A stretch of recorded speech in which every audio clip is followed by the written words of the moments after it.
దాహం దాహం దాహం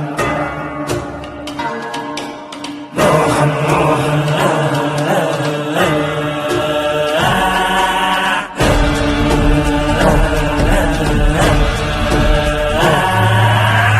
దాహం దాహం అధికార దాహం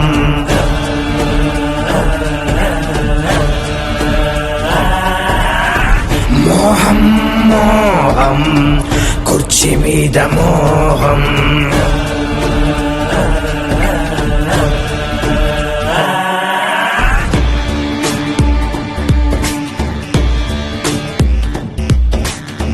మరిచింది రక్త సంబంధం ఆరింది పులివెందుల దీపం పెరిగింది కోదం ఇది జగన్నాథ వ్యూహం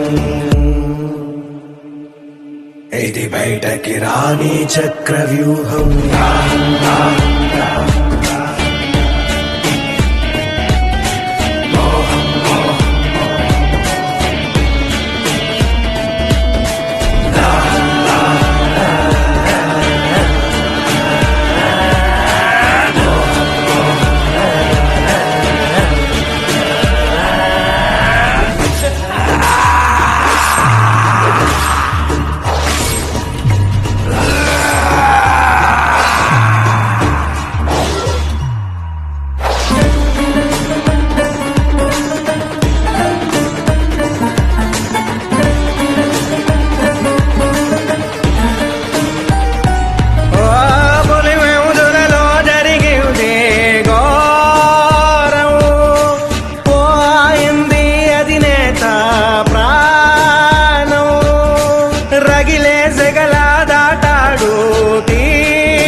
జగన్మోహన పట్టాభిషేకం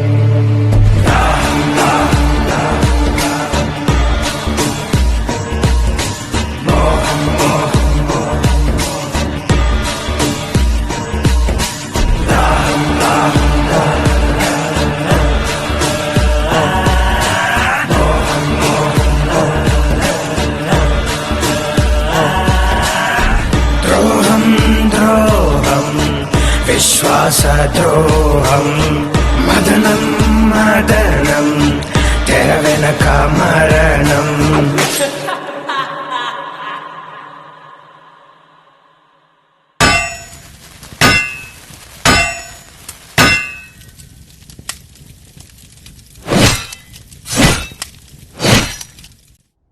అనాదిగా వస్తున్న ఆచారం మనిషికి మనిషికి మధ్య ఉన్న సంబంధం ఆదిమానవుడి కాలంలో ఆకలి కోసం, కడుపు నిండాక స్థలం కోసం, బతకడం తెలిసాక ఎదగడం కోసం పేర్లు మారుతున్నా వాటిని పొందడానికి జరుగుతున్న సాంప్రదాయం పేరు మాత్రం యుద్ధం. ఓసారి రాయలసీమ ప్రాంతంలో జనం దైవ సమానంగా కొలిచే ఓ రాజు.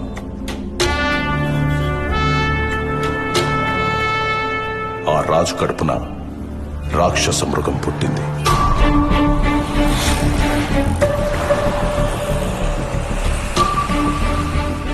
అది అధికార కాంక్షతో రగిలిపోతూ మంచి చెడు మర్చిపోయి తన మన భేదం లేకుండా మారణ హోమాన్ని తలపించే భీకర యుద్ధాన్ని సృష్టించి ఎదగడం ప్రారంభించింది. ఈ కథ మీకు అర్థం కావాలంటే ముందు మీకు పాత్రధారుల గురించి తెలియాలి. ఇది మన కథానాయకుడి వంశవృక్షం. ఎడుగూరి సందింటి ఫ్యామిలీ ట్రీ, అంటే YS family tree. YS Venkatreddy అనే పెద్ద మనిషికి 2 భార్యలు. మొదటి భార్య లక్ష్మమ్మ, రెండో భార్య మంగమ్మ. మొదటి భార్యకి ఒకే ఒక కుమారుడు, ఆయనే చిన్న కొండారెడ్డి. రెండో భార్య మంగమ్మకు 4 మగబిడ్డలు, 5 ఆడబిడ్డలు. ఈ 4 ఒక్కడు రాజారెడ్డి. ఆయన భార్య జయమ్మ.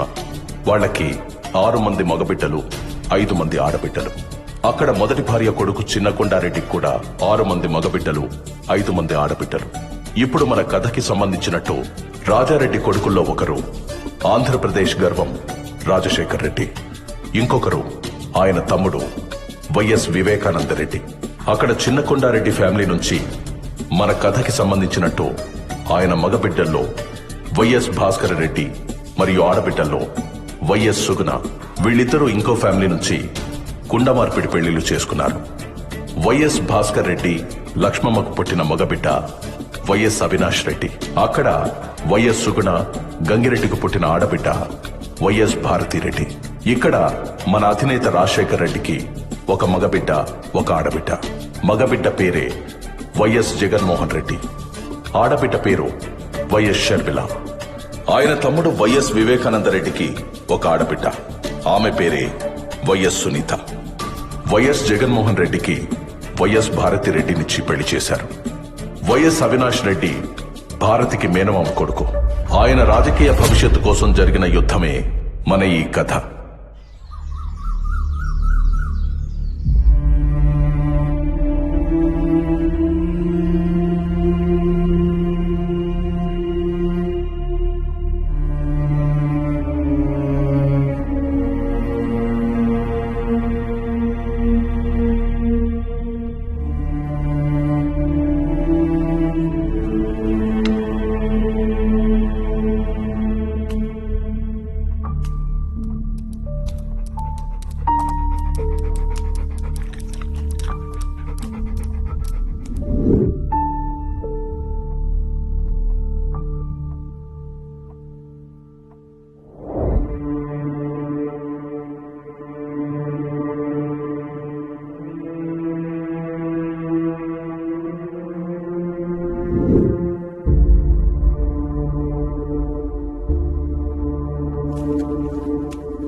నాయనా, నేను హైదరాబాద్ పోతుండాను.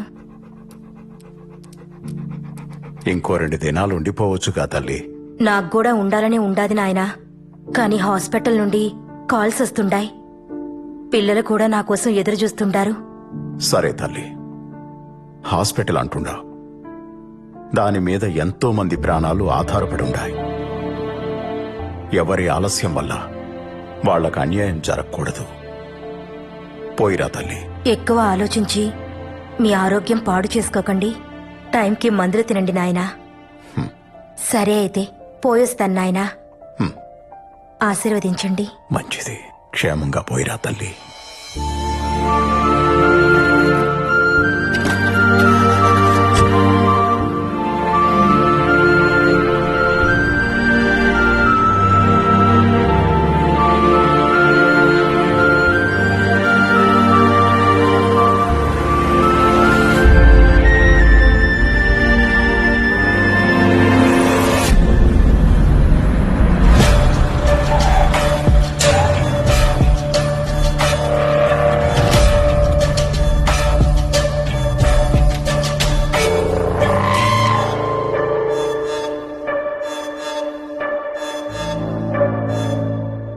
మీతో కొంచెం మాట్లాడాలా చిన్నాయనా?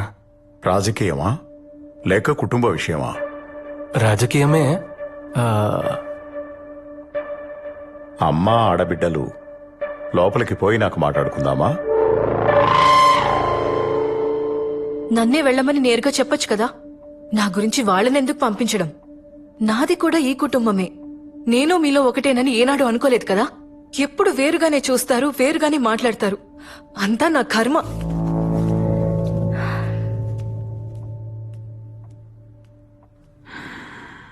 మేము కొత్త పార్టీ పెడతాండాం నాయన పేరు మీద. మీరు కూడా మాతోనే ఉంటారనుకుంటున్నాను. ఎవరెవరున్నారు మీ పార్టీలో? అంతా మనకు తెలిసిన వాళ్లే. గుంటూరులో దినేష్, నెల్లూరులో నరేష్, ఇంకా కడపలో మన అవినాష్.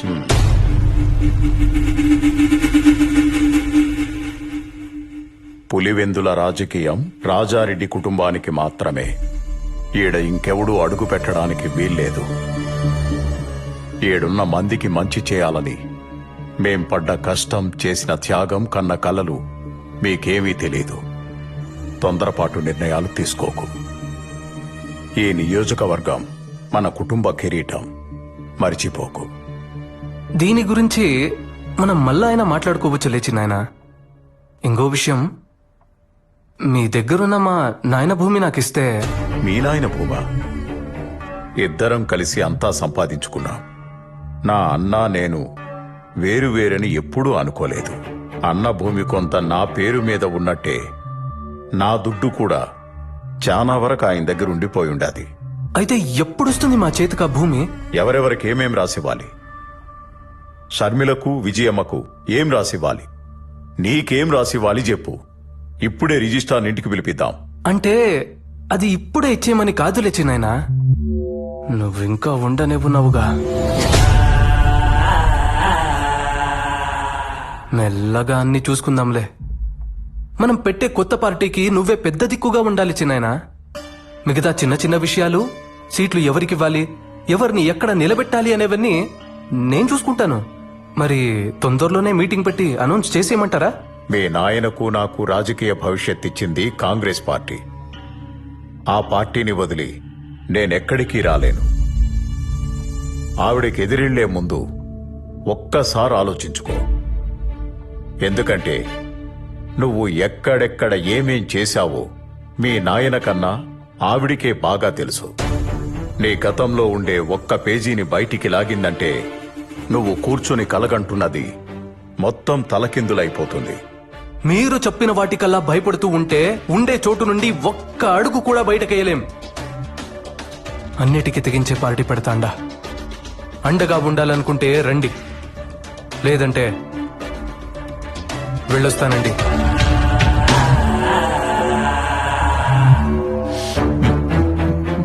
ఎందుకు వివేక వెనక్కి తగ్గుతుండా? పార్టీ పెద్దగా నిన్నే ఉండమని అడుగుతా ఉండాడు కదా. నీకేమన్నా తక్కువ అయి ఉంటే చెప్పు. ఆడి కోపం తెప్పించి నువ్వేమో ఇట్ట నవ్వుతా ఉండావు. అసలు నీ ఉద్దేశం ఏంటి? ఈరోజు నీ కొడుకు కోసం ఇంత గట్టిగా అడుగుతుండావే వదినమ్మా. వాడు నా మీద చెయ్యెత్తిన రోజు మాత్రం ఒక్క మాట కూడా మాట్లాడలేదే. నేను పార్టీకి పెద్ద దిక్కంట. సీట్లు ఎవరికివ్వాలో, ఎక్కడ ఎవరిని నిలబెట్టాలో వాడే నిర్ణయిస్తాడంట. వాడు ఈడికొచ్చింది నన్ను పార్టీలోకి పిలవడానికి కాదు. నేను పార్టీ పెట్టుకుంటున్నా వచ్చి చేరితే చేరమని చెప్పడానికి మాత్రమే. నా దారి వాడి దారి వేర్వేర్లే.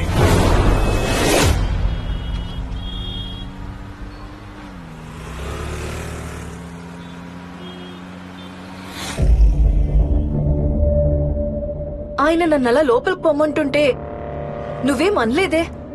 మీరంతా ఒకటే కదా, నేనే పరాయిదాన్ని. మా వాళ్ల గురించి అన్నేసి మాటలు అంటుంటే కిక్కురు మనకుండా పక్కనే కూర్చున్నావు. అయినా నువ్వేమంటావులే, ఆయన కూడా మీ కుటుంబమే, మీ రక్తమే కదా. నేనే బయటదాన్ని. ఇవన్నీ పోని ఆస్తి రాసిస్తానంటే వద్దంటావేంటి? భారతి, అది నా ఆస్తి. నాకు తెలీదా ఎప్పుడు తీసుకోవాలో, ఎలా తీసుకోవాలో? ఆస్తిస్తాడంట అందరికీ కలిపి. అలా అయితే అమ్మ షర్మిలకు వాటాలు పోగా నాకు మిగిలేదేంది? అదిగాక నేను ఆస్తి గురించి అడుగుతా ఉంటే ఆయన నాన్న దగ్గర పెట్టిన దుడ్డు గురించి చెప్తున్నాడు. ఇట్టే ఇంకా ముందుకు పోతే మొదటికే మోసం వస్తాదని మధ్యలోనే ఆపేసిన్నాను. ఈ ఎలక్షన్లు అయిపోని అందరికీ లెక్కలు సక్కంగా చేస్తా. ఎవణ్ణి ఎక్కడ పెట్టాలో అక్కడే పెడతా. బావా, నీ తెలివిని కనిపెట్టడం చాలా కష్టం.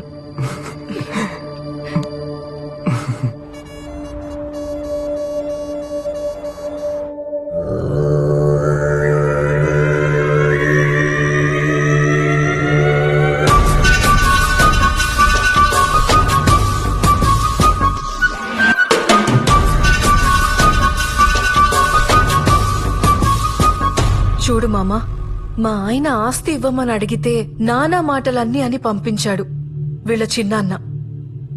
మావయ్య పోయాక మా ఆయన ఒంటరివాడైపోయిండాడు. మేమందరం ఉండగా మీ ఆయన ఒంటరివాడు ఎలా అవుతాడు? నువ్వేమీ భయపడకు. జగన్ కండగా మేమున్నాం.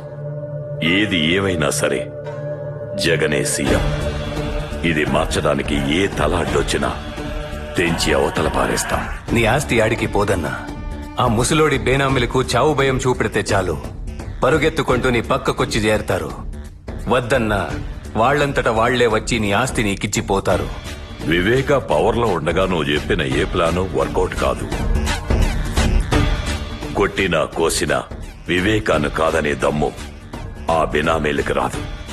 ముందు మీరు పొలిటికల్ గా బలపడితేనే ఏమైనా చేయగలరు. ఆయన మనం పెట్టే కొత్త పార్టీలోకి రమ్మంటే రానన్నాడు.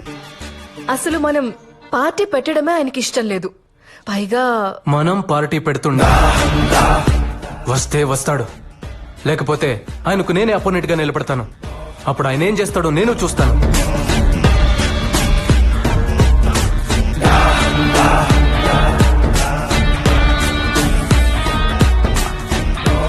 నువ్వు వివేకకి పోటీగా వెళ్తే అతనికి కోపం వస్తుంది. వివేక కోపం వాలికొన్న వరం లాంటిది. ఎదురుగా ఎవడున్నా సరే సగం బలం ఇట్టే లాగేసుకుంటాడు. జగనన్న ముందు వివేక ఎంత నాయనా? అయినా ఈ కడప రాజకీయం మనకేమైనా కొత్త?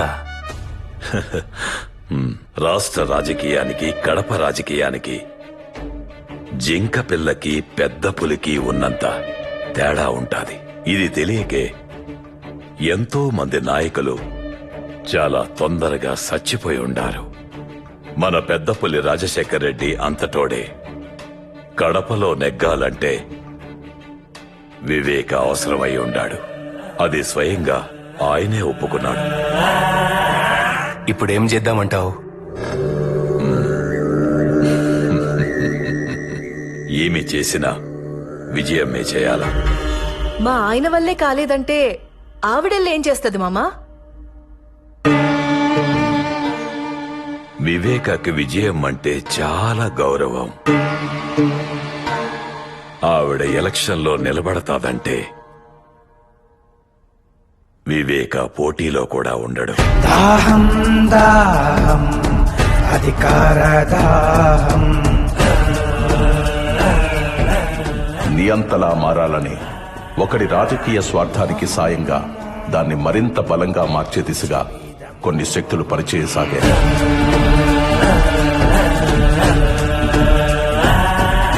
అదే అదనుగా తన అధికార దాహానికి అయిన వాళ్లనే కాకుండా అవకాశం ఉన్న ప్రతి ఒక్కరిని వాడుకోవడం మొదలుపెట్టాడు.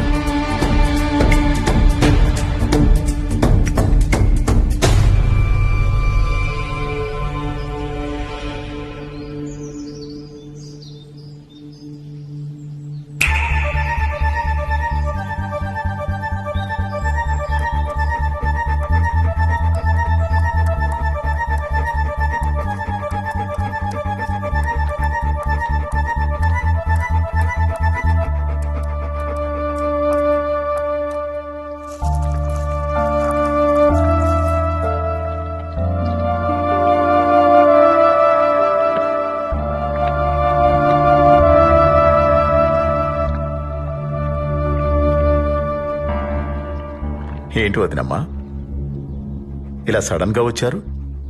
ఏదైనా మాట్లాడాలా? వివేక, ఆయన చనిపోయాక నువ్వు చాలా మారిపోయి ఉండావప్పా. ఆస్తి గురించి వస్తే కొడుక్కి షర్మిలకి నాకు సపరేట్గా ఇస్తానని చెప్పుండావు. జగన్ మనసు ఎంత బాధపడుండాదో తెలుసా? మాలో మాకే నువ్వు గొడవ పెట్టబోతుండావు. ఈరోజు నేను మీకో దుర్మార్గుడిలా కనిపిస్తుండానేమో, కానీ నా మాట మాత్రం మీరు మర్చిపోగాకండి. ఏదో ఒక రోజు మిమ్మల్ని ఇద్దరినీ ఆ జగన్ భారతి రోడ్డు మీద నిలబెడతారు.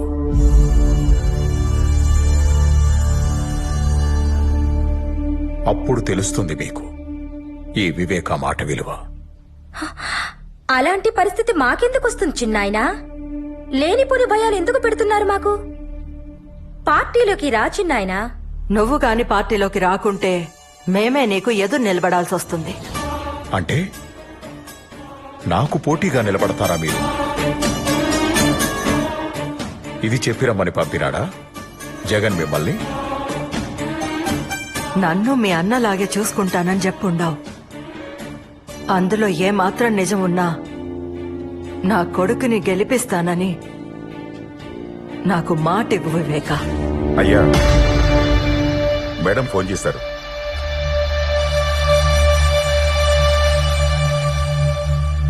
Hello madam. नमस्ते विवेक जी। आपने वादा किया था कि आप पार्टी के प्रति वफादार रहेंगे। इस वादे को निभाते हुए इस बार आपको कांग्रेस पार्टी के लिए पुलिवेंदला से चुनाव लड़नी होगी।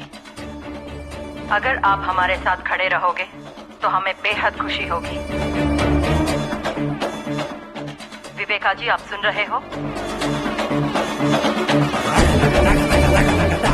विवेका जी, आप जैसा कहेंगे वैसा ही होगा मैडम। शुक्रिया। I promise you. I am going to contest in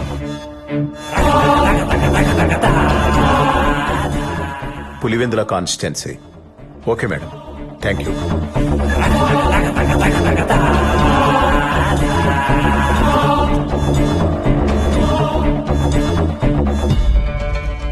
వదినమ్మా,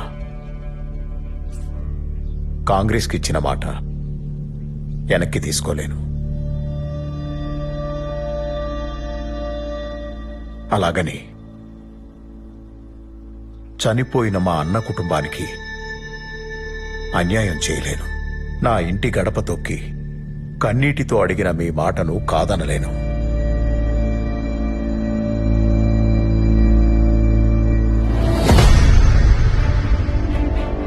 మీకు నేను మాటిస్తున్నాను, ఈసారి ఎలక్షన్లలో మీకు పోటీగా నేనే నిలబడతాను. కానీ మీరే గెలుస్తారు, గెలిపిస్తాను. దీన్నెవ్వరూ మార్చలేరు. ధైర్యంగా పోయిరామా. వివేకానందరెడ్డి ఇంట్లో చీమ చిటుక్కుమన్న శబ్దాన్ని కూడా అందరికంటే ముందు జగన్ చెవికి చేరవేస్తున్న గుంటనక్క ఎర్రగందిరెడ్డి.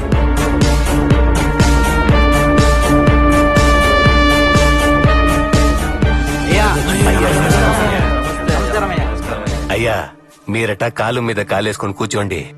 ఈసారి కూడా గెలుపు మనదే. అయ్యా, ఈసారి ఒక్క ఓటు కూడా అటు ఇటు పోదు, గెలుపు మనదే. అందరికీ నమస్కారం. ఈసారి నేను పోటీలో మాత్రమే ఉంటాను, కానీ విజయం మే ఎలక్షన్లో గెలవాలి. అయ్యా, ఏం మాట్లాడుతున్నారు? మధ్యలో ఇంకెవరూ మాట్లాడకండి. వదినకు నేను మాటిచ్చాను. ఎవరూ భయపడకండి. మీకు కూడా మాటిస్తున్నాను.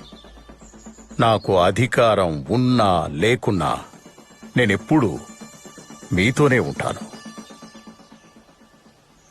పోయిరండి.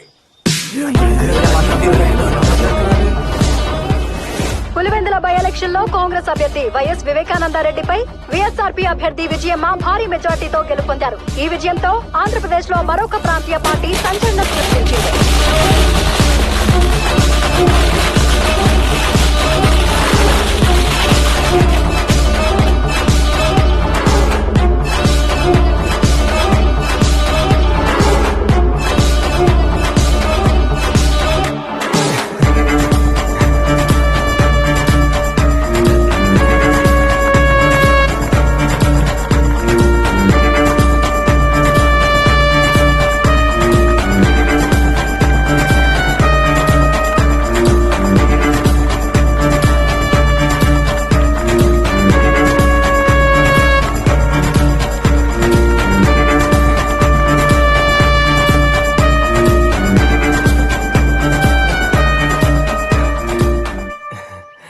మనం గెలిచిండా నాయన, చాలా సంతోషంగా ఉండదు. ఈ టైంలో మీ నాయన ఉంటే ఎంత బాగుండునో గదా. మీ నాయన పొగోడికి మాటిచ్చినా పొరపాటును కూడా మర్చిపోయి ఉండేవాడు కాదు. వివేక కూడా అచ్చం ఆయనలానే ఉండాడు. ఇచ్చిన మాట నిలబెట్టుకుండాడు. ఒకసారి పోయి మీ చిన్నాయన్ని పలకరించొద్దామా? దేనికి? ఏం అవసరం లేదు. నువ్వు గెలిచింది ఆయన మాట మీద కాదు, మా కష్టం మీద. నాకు పనుండది, పులివెందుల దాకా పోయేస్తా.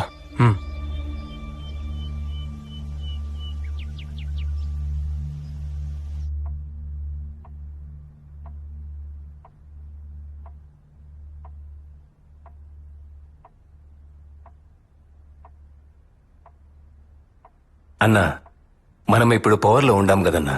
ఆ వివేక ఒంట్రోడయిండు. ఇప్పుడు వాళ్ల పేనామిల్ని పిలిపించి ఆస్తి గురించి అడుగుదామా? వివేకాన్ని తక్కువ అంచనా వేస్తుండారు. మిమ్మల్ని గెలిపించాడు అంటే వాడు ఓడిపోయినట్టు కాదు. నాకు తెలిసినట్టు ఎమ్మెల్సీ ఎన్నికల్లో పోటీ చేస్తుండాడు. ఎమ్మెల్సీ ఎన్నికలు ఉంటాయని కూడా తెలియకుండానే రాజకీయాలకు వచ్చేసుండారా మీరిద్దరు? ఉప ఎన్నికల్లో ఓడిపోయి డిపాజిట్లు కాపాడుకున్న వైఎస్ వివేకానందరెడ్డిని వ్యవసాయ శాఖ మంత్రిని చేసిన ప్రభుత్వం గతంలో ఎమ్మెల్సీగా పనిచేసి పదవీ కాలం ముగియడంతో రాజీనామా చేసిన వైఎస్ వివేకానందరెడ్డిని ప్రభుత్వం మళ్లీ ఎమ్మెల్సీని చేసి వ్యవసాయ శాఖ మంత్రిని చేసింది.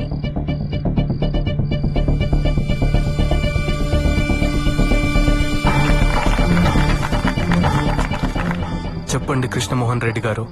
అన్నా, వివేకం ఉంటే మన పార్టీలోనైనా ఉండాలి, లేదా పవర్ లో లేకుండా ఉండాలి. మన పార్టీ గెలవనప్పుడు వాడు పవర్ లో ఉంటే మనకు చాలా ఇబ్బంది అవుతుంది. ఆ ప్రశాంత్ కిషోర్ కి ఫండ్స్ కూడా ఏర్పాటు చేయాలా. ముందు మనం చేయాల్సిన పనులు ఈ రెండు. దీని గురించి మీరు చాలా సీరియస్ గా ఆలోచించాలి.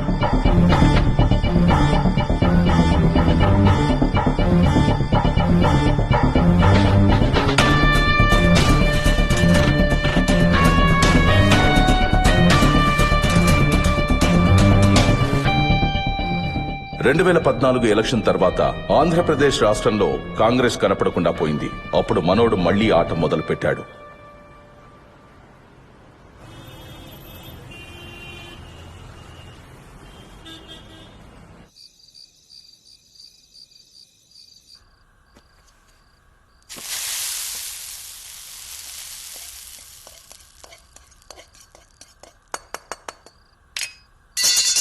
అయ్యో పెద్దమ్మా, ఇంట్లో ఇంతమంది పనివాళ్లుండగా నువ్వెందుకు వంట చేస్తుండావు? ఇవిక్కడే వదిలే, నేను చేసి పెడతా, నువ్వు వెళ్ళు.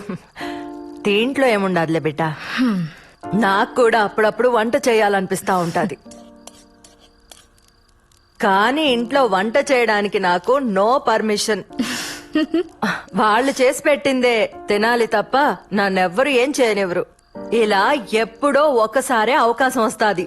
అలా వచ్చినప్పుడు మాత్రం అస్సలు వదులుకోకూడదు కదా. అవును, ఎట్టా ఉంటది మీ సోషల్ సర్వీస్? ఇప్పుడు కూడా అంతేనా? నాకు పేషెంట్ దొరక్కపోయినా పర్లేదు, కానీ ఎవరి ఆరోగ్యం పాడవకూడదని పరిగెడతానే ఉండావా? అంతే కదా. నా చేతిలో ఎంత చేయొచ్చో, నా వల్ల ఎంత అవుతుందో అంత చేస్తానంతే.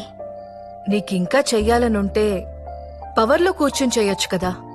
రాజకీయం ద్వారా అయితే రీచ్ ఎక్కువ ఉంటది.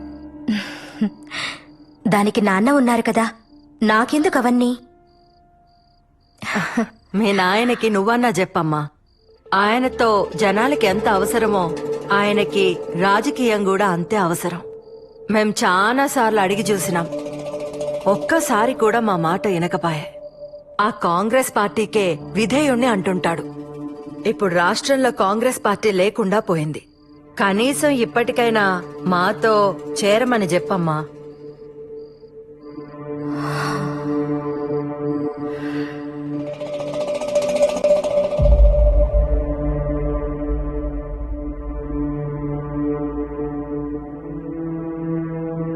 నాకు మరొక దారి లేదంటుండావా వదినా?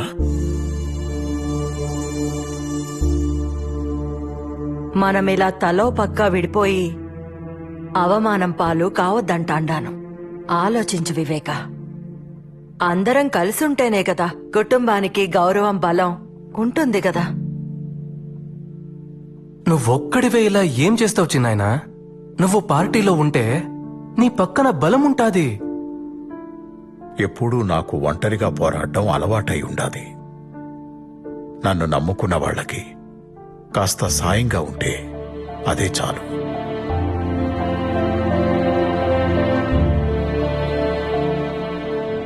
అమ్మా సునీత, నువ్వైనా చెప్పమ్మా మీ నాయనకి.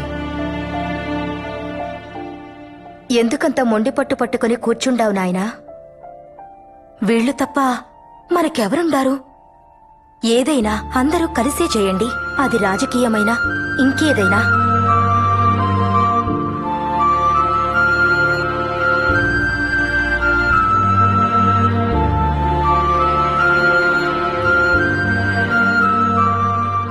సరే వినండి, మీరన్నట్టే కానియండి.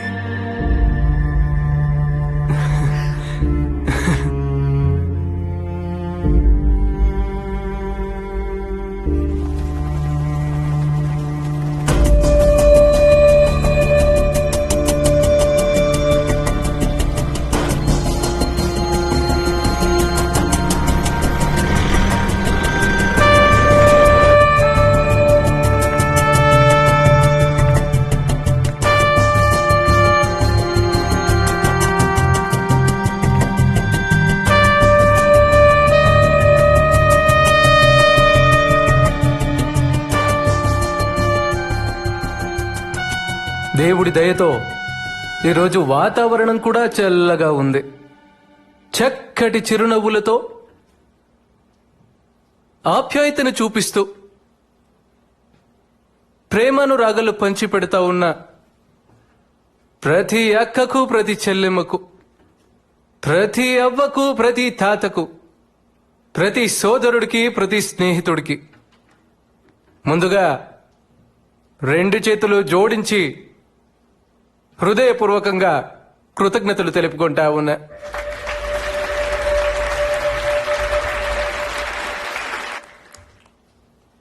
తెలుగు వారి గుండెల్లో, తెలుగు రైతుల గుండెల్లో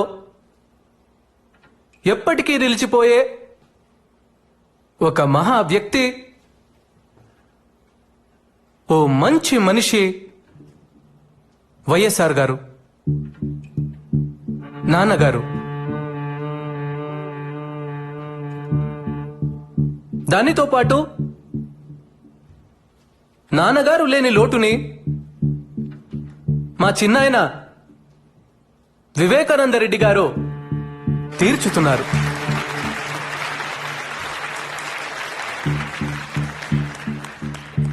ఆయన మన పార్టీలో చేరడం వల్ల మనకు 1000 ఏనుగుల బలం వచ్చింది.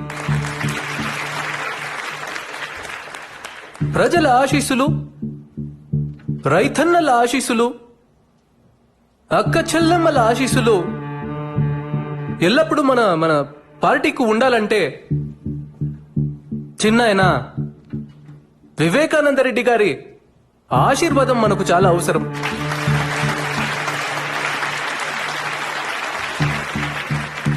ఇప్పుడు మన పార్టీ గురించి, మన కర్తవ్యాల గురించి చిన్నాయన మీకందరికీ తెలియజేస్తాడు. ఈ 2 మాటలు చెప్పి నేను సెలవు తీసుకుంటా ఉన్నా. మా అన్న రాజశేఖర్ రెడ్డి బిడ్డ మన వైఎస్ జగన్ మంచి ఉద్దేశంతో పార్టీ పెట్టుండాడు. రైతులందరికీ అలాగే పేదలకు మంచి చేయాలని ఈ పార్టీ పెట్టుండాడు. ఈ పార్టీకి మా సపోర్టే కాదు, మీ అందరి సపోర్టు కావాలి. మీ అందరూ మీ జగనన్నని గెలిపించండి. నమస్కారం.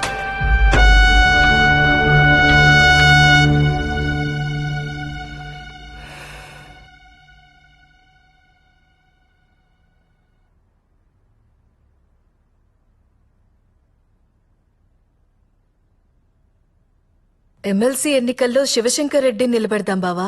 ఆయన మనకి ఎంతో సహాయం చేశారు కదా. బాబాయ్ నిలబడుతున్నాడు కదా. ఆయన కోసం మనకు సాయం చేసిన వారిని మర్చిపోతామా? ఆయన మనకు విలువ ఇవ్వనప్పుడు వీళ్లే కదండి మన పక్కన నిలబడ్డారు.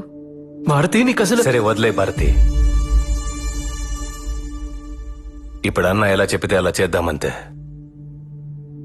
ఏదో సీటుకి ఆశపడి మిమ్మల్ని అడిగాం. దీనివల్ల అన్నకు బాధ అయితే మనకి సీట్ వద్దు. బాబాయిని ఇప్పుడు వద్దంటే అపోజిషన్ కి వెళ్ళిపోతాడు. తర్వాత మన పక్కలో బల్లెమై కూర్చుంటాడు. ఇప్పుడే మన పరిస్థితి ఇలా ఉంటే ఇంకా ఆయన పవర్లో ఉంటే మన పరిస్థితి ఏందో ఆలోచించినారా? అయితే ఇప్పుడు ఏం చేద్దామంటావు? ఇంతకు ముందు వివేక వేసిన ప్లాన్ ఈసారి మనం వేద్దాం. ఆయన్ని ఎమ్మెల్సీగా నిలబెడదాం, కానీ గెలవడు. పవర్లో లేని వివేక కాన్ఫిడెన్స్ తగ్గిపోయి కామ్గా ఉంటాడు. తరువాత ఎలక్షన్స్ లో మనం చేయాల్సింది చేద్దాం.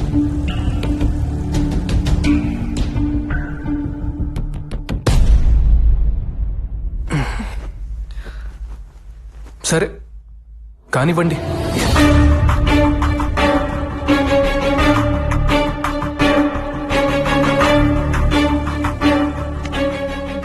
ఇలా ఈ ముగ్గురు కలిసి ఎమ్మెల్సీ ఎన్నికల్లో వివేకాన్ని ఓడించడానికి ఉన్న అన్ని ప్రయత్నాలు చేస్తూ సకల విధాలా కష్టపడి సమిష్టి కృషి చేశారు. చివరికి ఎమ్మెల్సీ ఎన్నికల్లో వైఎస్ వివేకానందరెడ్డి ఘోర పరాజయం పాలయ్యారు. జాతీయ రాజకీయాల్లో ఎంపీగా, రాష్ట్ర రాజకీయాల్లో మంత్రిగా పనిచేసిన ఓ రాజకీయ నిపుణుడు ఎమ్మెల్సీ ఎన్నికల్లో ఘోర పరాజయం పాలయ్యారు. తన వాళ్ల చేతుల్లోనే మోసపోయిన వైఎస్ వివేకానందరెడ్డి ఈ ఓటమితో ఆయన రాజకీయ జీవితానికి తెరపడుతుందా?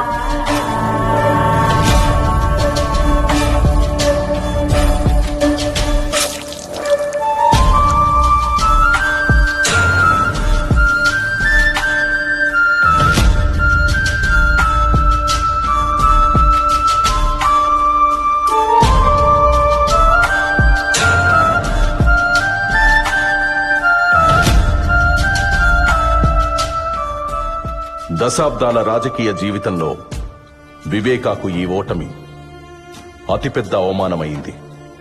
దీని గురించి చాలా ఆలోచించారు.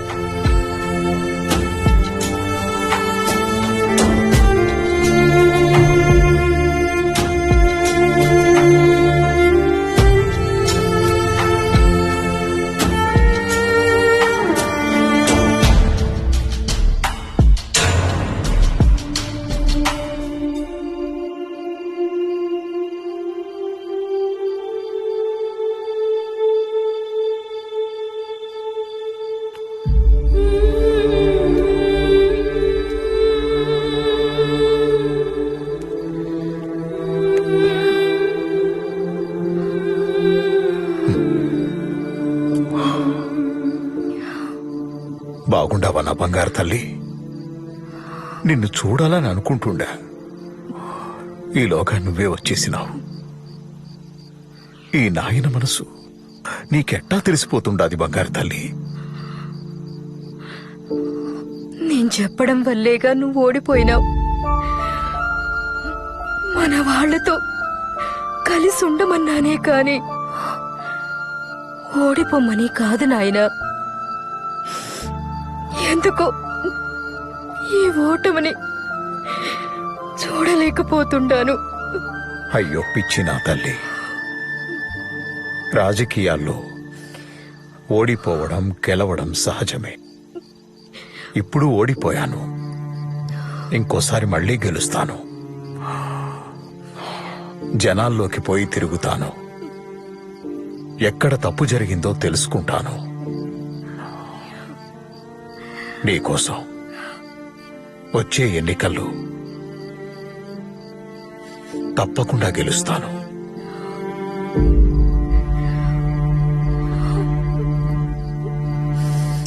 ఎక్కడ తప్పు జరిగిందని తెలుసుకోవడానికి తన ప్రయత్నాలు మొదలుపెట్టాడు.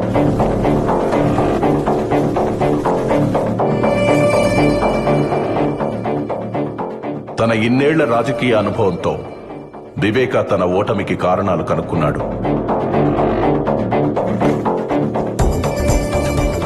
వచ్చే ఎన్నికల్లో గెలుపుకు సర్వం సిద్ధం చేశాడు. తన మానసిక స్థితిని సరిచేసుకోవడంతో పాటు పార్టీ పెత్తనాన్ని కూడా తన చేతుల్లోకి తీసుకున్నాడు. పులివెందుల రాజకీయంపై తమ ఆధిపత్య పరంపర కొనసాగనివ్వడం కోసం యువ నాయకుడిలా యాక్టివ్గా ఉంటూ అన్ని విధాలుగా ఎఫర్ట్ పెడుతూ రగిలే ఓ బడబాగ్నిలా దూసుకొస్తున్న వివేక తన ఇంటి నుండి కారు మబ్బు కమ్ముకొస్తుందనే విషయాన్ని తెలుసుకోలేకపోయాడు.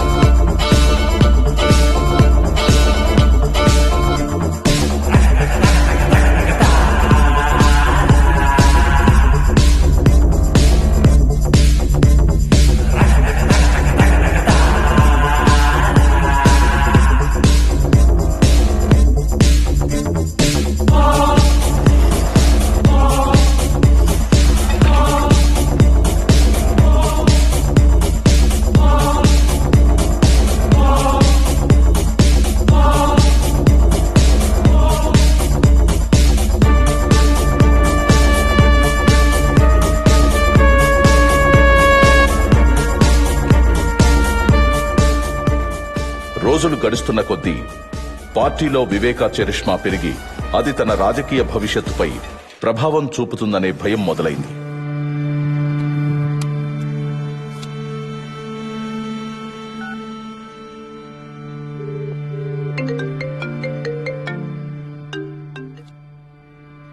చెప్పు అవినాష్. నువ్వే ఏదో ఒకటి చేయాలి భారతి, లేకపోతే ఈయన మనల్ని రాజకీయం నుంచి శాశ్వతంగా దూరం చేసేస్తాడేమో. నువ్వేం కంగారు పడకు, నేను చూసుకుంటాను. జగన్తో నేను మాట్లాడతాను.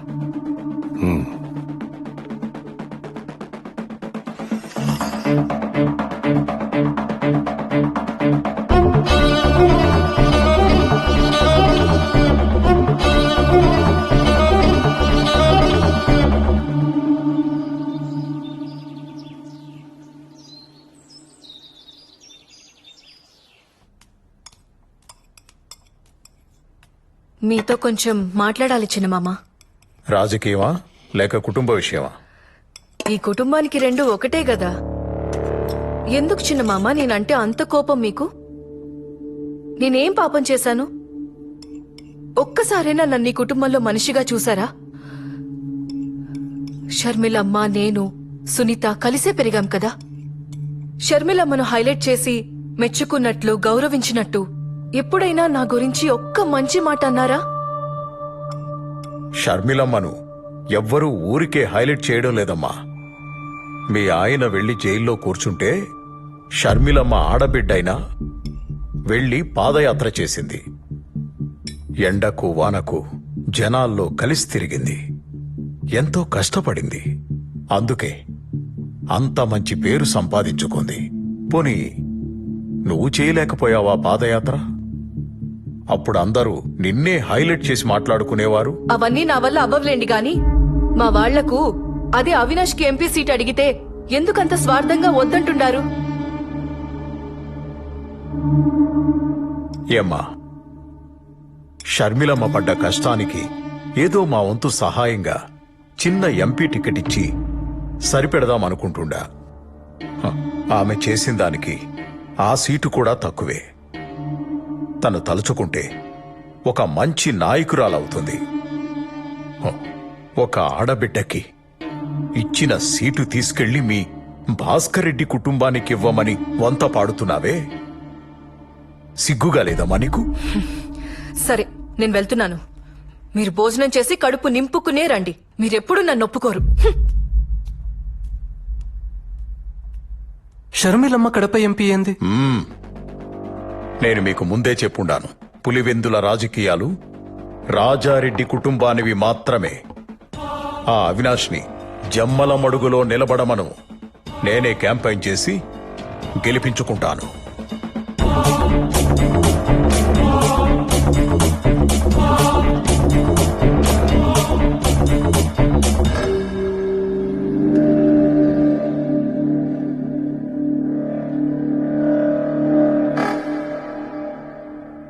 ఏమంటున్నాడు? మా వాడికి సీట్ ఇవ్వడు, అంతే కదా? వదిలే భారతి, మేం మీతో ఉండేది సీట్ కోసం కాదు, జగనన్న మీదున్న ప్రేమతో. అన్నా, నీకు కష్టం వచ్చినప్పుడు మా చేతనైంది చేసినాం. నువ్వు నాకు సీట్ ఇచ్చినా లేకపోయినా మేమెప్పుడు నీ పక్కనే ఉంటాం. నీ మంచితనం జగన్కి ఇంకా అర్థం కావడం లేదులే బావా. వాళ్ళ బాబాయ్ చేతిలో కీలు బొమ్మలా ఆడుతాండాడు. జగన్ బాగు కోసం మనం ఆలోచిస్తా ఉంటే ఈయనేమో వీళ్ళ బాబాయ్కి సపోర్ట్ చేస్తా ఉండాడు. ఆవిడ పాదయాత్ర చేసిందంట. ఆవిడ మీదే మన రాజకీయ భవిష్యత్తు ఆధారపడి ఉండాదంట. కాసేపు నువ్వు గమ్మునుంటావా? ఏం చేయాలో ఏం చేయకూడదో నాకు తెలుసు. ఈడ ఎవరు పాదయాత్ర చేసినా జనం వచ్చింది మాత్రం నా ముఖం చూసి. నోరు కూడా ఏదో మాట్లాడుతుంది.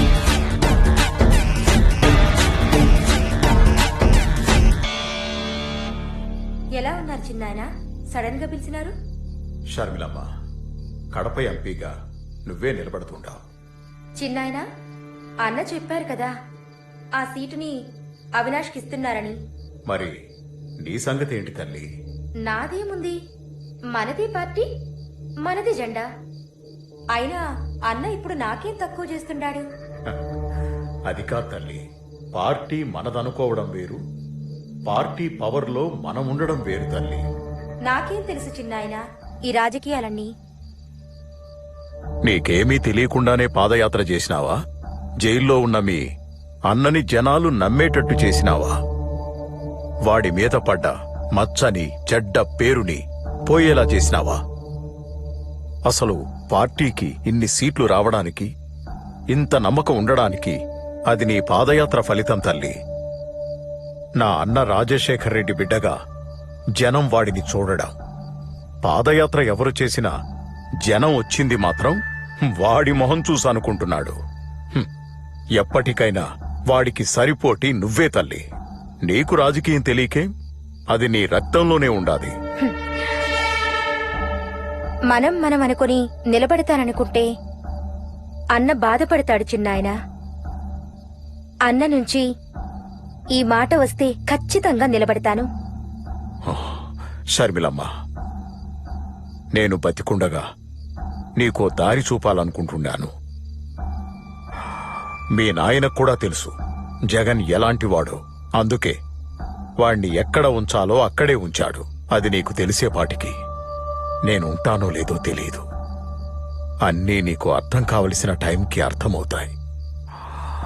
ఇప్పుడు నా మాటకు నువ్వెదురు చెప్పకుండా కడపకు ఎంపీగా నామినేషన్ వేయడానికి నువ్వు సిద్ధంగా ఉండు తల్లి.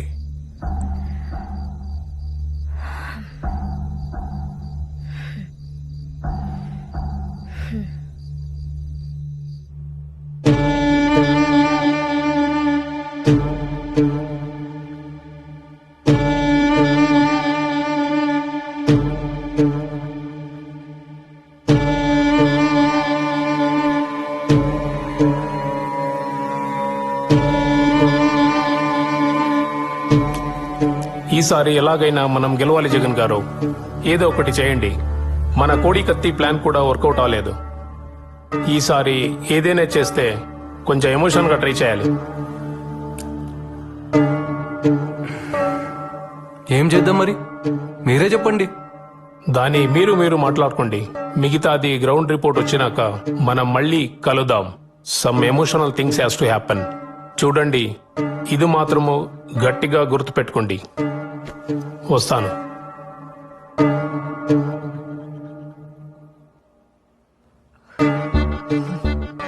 పార్టీ నీది, పెత్తనం ఆయనది. నీకింకెలా చెప్తే అర్థమవుతుందో కూడా నాకు తెలియడం లేదు. ఈ విషయంలో జగన్ ఏం చేయడు. మీరైనా ఏదో ఒకటి చేయొచ్చు కదా అవినాష్ బావా. అన్నని ఒక్క మాట చెప్పమని చెప్పు చాలు. అన్న కోసం ఏదైనా చేస్తాను. వివేక సార్లాగా సొంత నిర్ణయాలు నేను తీసుకోను. అన్న మాటకు నేను కట్టుబడి ఉంటాను. అన్న వెంటే ఉంటాను. బావుంది. మీరు మీ అన్న మాట వింటారు, ఆయన వాళ్ళ బాబాయ్ మాట వింటారు. ఇదిలాగే ఉంటే ఏదో ఒక రోజు షర్మిలమ్మని సీఎం చేసేస్తాడు. అప్పుడు మనమందరం కలిసి అడుక్కు తిందాం. సరే, ఈ మాటలని ఎందుకో, ముందు ఏం చేయాలో అది చూడండి. పీకే చెప్పాడు కదా సింపతి వర్కౌట్ అవ్వాలని. అన్నా, ఇది చాలా కష్టమైన పనన్నా. నీకోసం ఎంత కష్టమైనా భరిస్తాను, కానీ అడ్డుంది పెద్ద నీడ. ఇంతకంటే పెద్ద నీడల్నే.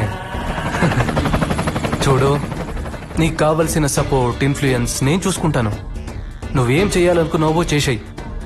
సరే అన్నా, అయితే మనకున్న అడ్డుని శాశ్వతంగా తొలగించేస్తానన్నా. నీకు రాజకీయ భిక్ష పెట్టుండాను. ఆ కృతజ్ఞతను చూపెట్టే సమయం ఇది. నువ్వేం చేయాలనుకున్నావో చేయి. నేను సీఎం అవ్వాలి, అంతే.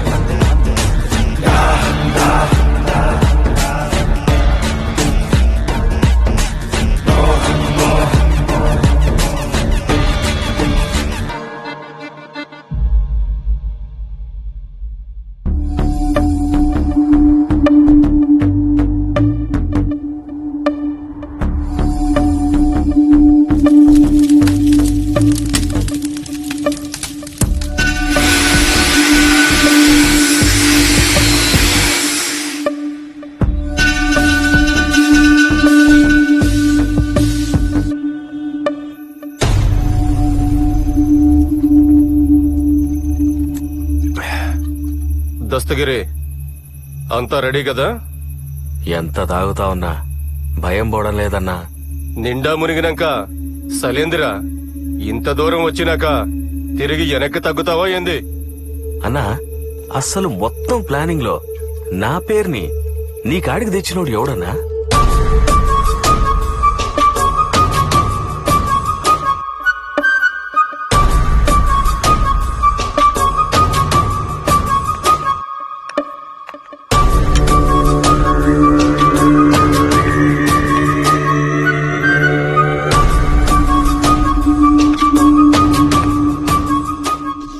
ఏంది నాయన ఇంత కూల్ గా ఉన్నావు? అప్రూవల్ వచ్చిండాదిగా, ఏం ప్లాన్ చేసిండావు? ఇన్నాళ్ళు పులివెందులకి పోతరాజులా నిలబడి మన పని ప్రతి దానికి అడ్డుపడుతుండేవాడు. ఇప్పుడు ఆ పోతరాజుని పులివెందల నుండి నేరుగా పైకి పంపిస్తున్నా. అది నాయన మగోడి మాట మాట్లాడినావు. ఇంతకీ ఎలా చేపిస్తుండావు? ఎవరితో చేపిస్తుండావు? ఇది చేయడానికి బయట వాళ్ళని తీసుకొచ్చినా లేదా మనాళ్లతోనే ముందుకెళ్లినా ప్రాబ్లం మనకి. ఇంకా మనాళ్లలో వివేకాన్ని చంపే మగాడు ఎవడైనా ఉండాడనుకుంటున్నారా? ఒకవేళ చంపినా ధైర్యంగా తిరగలేక దొరికిపోతాడు. ఇది సక్కంగా అనుకున్నది అనుకున్నట్టుగా అవ్వాలంటే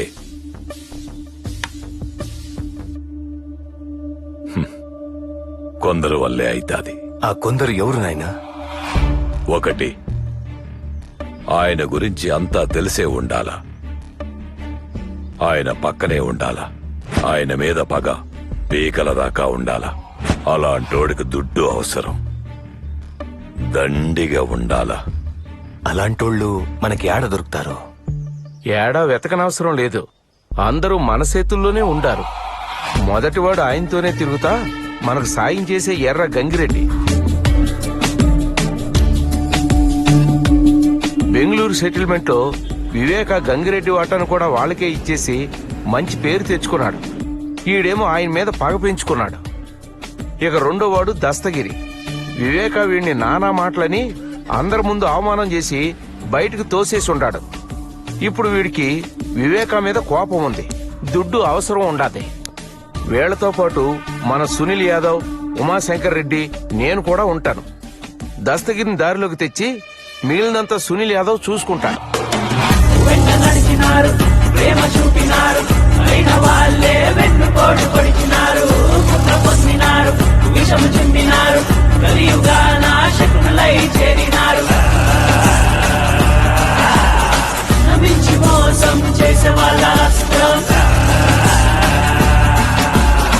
ఇది ఆ నలుగురి కుట్ర.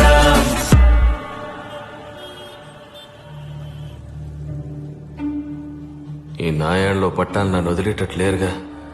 వీళ్ళందరికీ పిచ్చి పట్టుండదో ఏమో.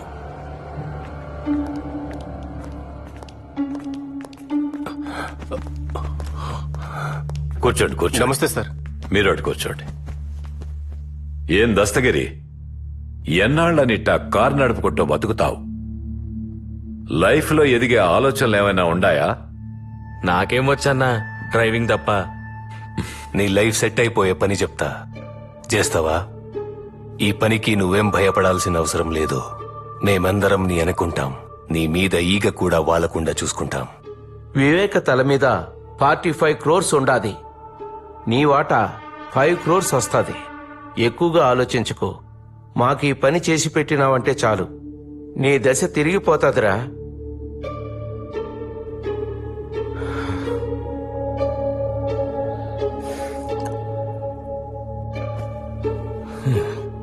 పిచ్చిగారి పట్టినదో ఏమేమో మాట్లాడుతుంటాడు. సునీల్, ఆడి పని చేస్తాడంటావా? మరేంటాడు మాట్లాడుతూ ఉంటే మధ్యలో లేసి వెళ్ళిపోతా ఉన్నాడు? ఆడిని నేను ఒప్పిస్తానన్నా. ఏమి ఆడంత బతిమాలుకోవాలనా? ఆడు లేకపోతే మనం ఈ పని చేయలేమా? చెయ్యలేము.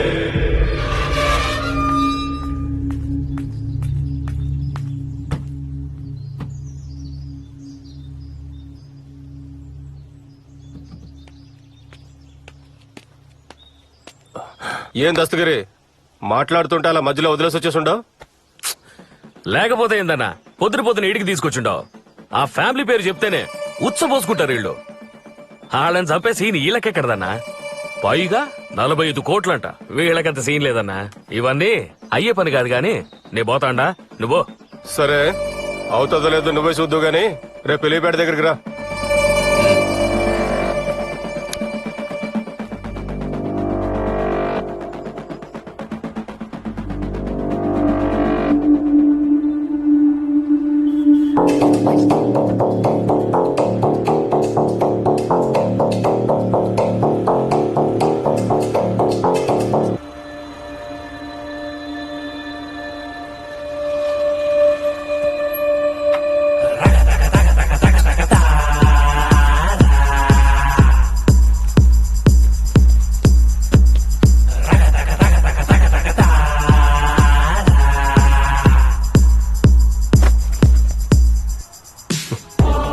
చూసుండవా, ఇప్పుడే ₹1 చేతికొచ్చి ఉండదు. పనేనాక మిగతాది కూడా వచ్చి చేరుతుంది.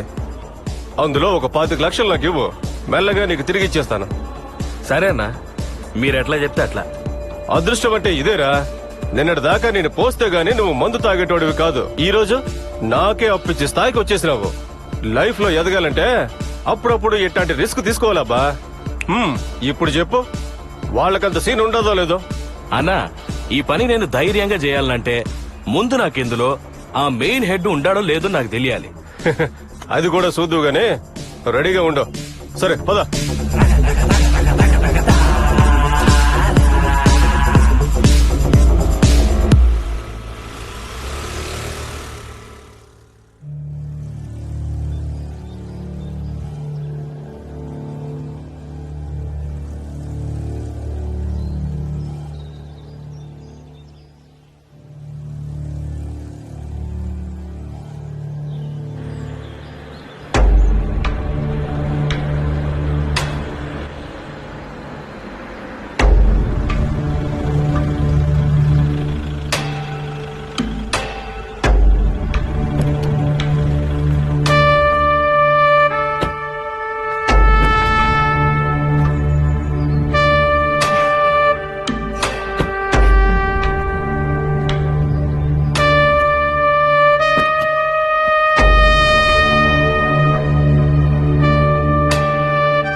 మనం రాజకీయంలో బలపడాలంటే అందరితో పాటు బాగుండాలి.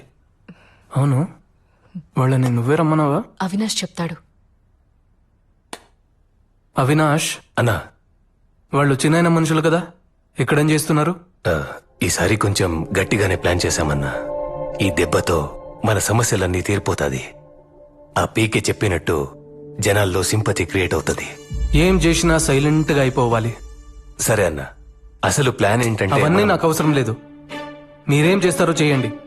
పీకే చెప్పినట్టు సింపతి గట్టిగా వర్కౌట్ అవ్వాలి. జనాలకి మన మీద నమ్మకం రావాలి. దానికోసం మీరు ఎంతవరకైనా వెళ్ళండి. మీ వెనకాల నేనుంటాను. సరే, నేను చూసుకుంటానన్నా.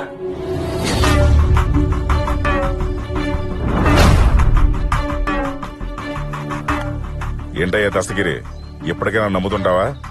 ఈ పని చేస్తావా? చేస్తానన్నా, నేనే చేస్తాను. అన్నా, నేను మిమ్మల్ని గట్టిగా నమ్ముతా ఉంటానన్నా. ఈ పని నేనే చేస్తానన్నా. అన్నా, వెళ్దామా అన్నా? ఆడ మనకడ్డు ఎవడు లేడు కదా. నైట్ వాచ్మెన్ లేడు, వాని భార్య లేదు. అన్నా, ఆ రంగయ్య గాడేమో ఉట్టి విరికోడు. ఆఖరికి వాడి కుక్క కూడా లేదు. కుక్క అంటే గుర్తొచ్చుండాది. దాన్ని ఎలా చంపేసినారన్నా?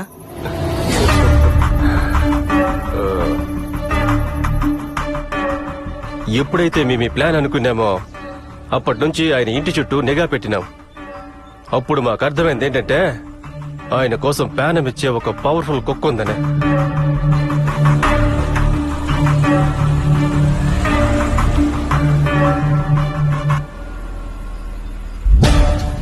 విశ్వాసం లేని బంధువుల కన్నా ఈ పెంచుకున్న కుక్కలే చాలా డేంజర్.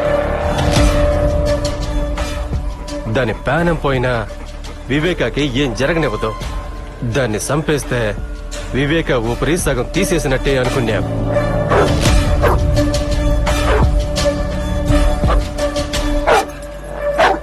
రాజు, ఏంట్రా, ఏమైంది నీకు? ఇంతలా అరుస్తున్నావేంటి? ఏయ్, రాజు, రాజు, ఏమైందిరా?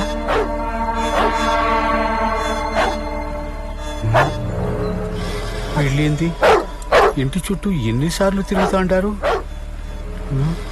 వీళ్ళ వాకం చూస్తే ఇది తేడాగా ఉండదు. చూడ్డానికి దొంగల్లా కనిపిస్తున్నారే. అరే రాజు, ఎక్కడికి పోతున్నావురా? రాజు, ఆగు.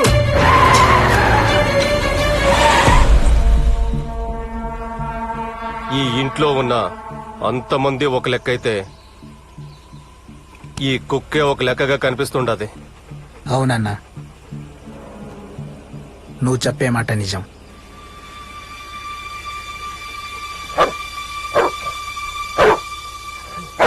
అన్నా, ఇదే కరెక్ట్ టైం అన్నా. బండి ఎక్కించాయి, చంపేయన్నా, చంపేయ్.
కుక్క పోగానే వివేక్ కుడి భుజం పోయినంత బాధపడుంటాడన్నా.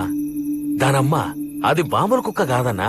ఆ కుక్క ఒక్కటే 100 మంది పాలేగాళ్లతో సమానం అన్నా. దానికి చిన్న అలికిడి వినబడ్డదంటే చాలు అందరూ వచ్చిందాకా అరుస్తూనే ఉంటది. ఆ పెద్దాయన కన్నా డేంజర్ అన్నా అది. దాన్ని లేకుండా చేసి మంచి పని చేసినారు. పెద్దాయన సగం ప్రాణం ముందే తీసేసినారు. ఇప్పుడెళ్ళి ఈజీగా చంపేయచ్చు.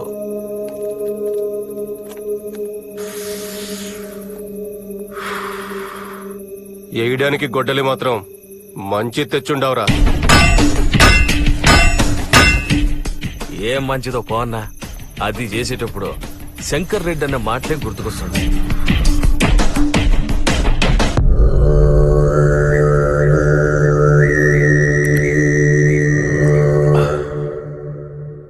మీరు చేసేది సైలెంట్ గా అయిపోవాలా?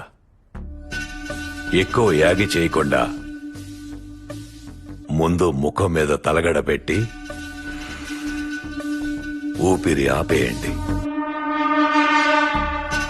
సునీల్ అన్న, అనుకున్నది పక్కాగా చేసి రండి. మధ్యలో ఆపేసి మాత్రం రాకండి. అన్నీ 1కి 2 సార్లు చెక్ చేసుకున్నాకే దిగండి. ఈ దెబ్బతో అయిపోవాలి వాడు. నేనంతా చూసుకుంటానన్నా. దస్తగిరి, నాకు గొడ్డలి కావాలప్పా. కొత్త చేయించాలన్నా. ఏంది చేయించేది? ఈ చుట్టుపక్కల ఎక్కడ మనం ఏం చేసినా వెంటనే వివేకాకు ఫోన్ వెళ్ళిపోతాది. ఊరికే భయపడమాకు శంకర్ అన్న. ఏది ఏమైనా నేను చూసుకుంటా. లేదన్నా, శంకర్ రెడ్డి అని చెప్పింది నిజమే. ఈ ఏరియాలో సీమ సిట్టుకుమన్నా ఆ పెద్దానికి తెలిసిపోతాది. అలాంటిది మనం కొత్త గొడ్డలొకటి చేపించినామని తెలిస్తే అంతే, నా భార్య ముండమయ్యాల్సిందే. ఏం దస్తగిరే, నువ్వు కూడా భయపడుతున్నావేమి? భయం కాదన్నా, నీకింకా వివేక్ గురించి పూర్తిగా తెలిసినట్లేదు. ఈ ఊరు కాదు కదా, అందుకే ఎగిరెగిరి పడుతుంటాడు. పొరపాటున వివేకాకు తెలిసి పాతాళానికి తొక్కితే అప్పుడు అర్థమవుతుంది ఈడ ఆయన ఏందో, ఆయన పవర్ ఏందో. ఏయ్, అనవసరమైన మాట్లాపి ఇప్పుడేం చేయాలో చెప్పు. నాకు తెలిసినోడొకడు గదిలో కొలిం పెట్టుకున్నాడు. అక్కడే చేయించుకొస్తానన్నా. సునీల్, అంతా జాగ్రత్తగా చూసుకోండి. నేను రేపు వివేక చేసే క్యాంపెయిన్ దగ్గరికి వెళ్తాను. అక్కడి నుంచి మీకు అప్డేట్ ఇస్తూ ఉంటాను. సరే.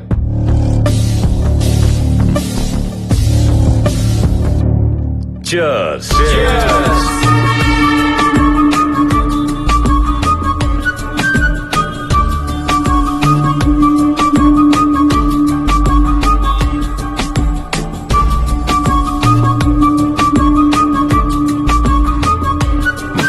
నమస్కారం.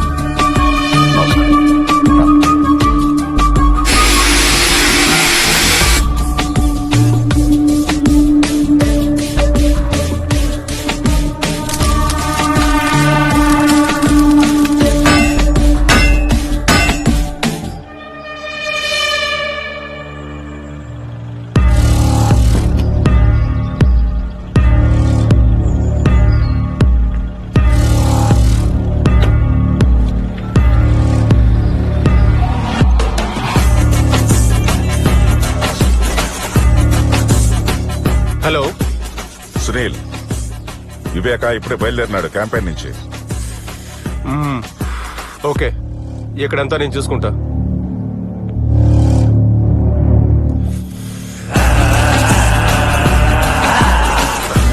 మోసం చేసే వాళ్ళ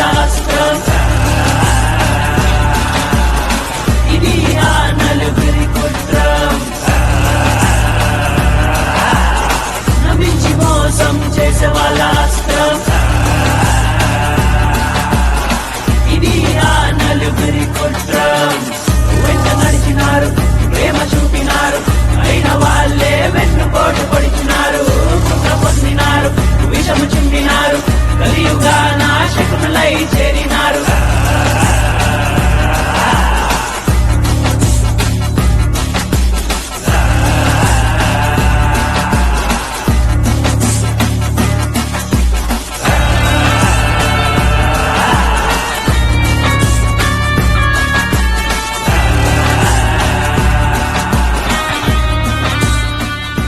హలో సునీల్, ఏమై ఉండదు? అంతా ఓకేనా? దస్తగిరి కదిలికిపోయినాడు. గొడ్డలు తీసుకొస్తున్నాడు.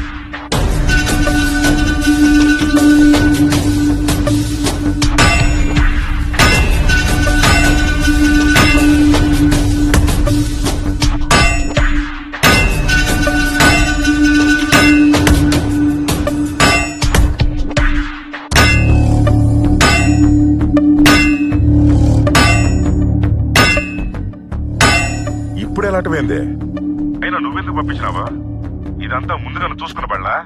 నీకేమైనా బుద్ధుండదా? నువ్వేం కంగారు పడ మాకు, వాడు వస్తాడు.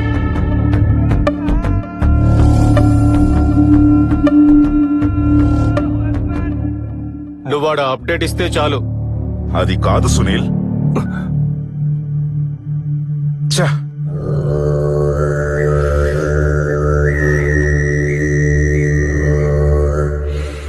ఏమైంది అవినాష్? ఎంతవరకు వచ్చింది? నాయనా, మనోళ్ళు ఆల్రెడీ అక్కడే ఉన్నారు. మనం కాసేపు కామ్గా వెయిట్ చేస్తే వాళ్ళ పని వాళ్ళు చేసుకొని వస్తారు. మీరు రిలాక్స్ గా ఉండండి. ఇంతకీ అన్న ఏమంటున్నాడు? నవీన్ ఫోన్ కి అప్డేట్స్ ఇవ్వమన్నాడు. జాగ్రత్తగా మెదడు వాడండి. ఏం చేసినా ఊరికే ఒకదానికొకటి చేసుకొని నెత్తి మీదేసుకోబాకండి. నాయనా, ముందు నువ్వు రిలాక్స్ గా ఉండు. మిగతాదంతా నేను చూసుకుంటాను. ఊరికి నువ్వు భయపడి నన్ను భయపెట్టు మాకు.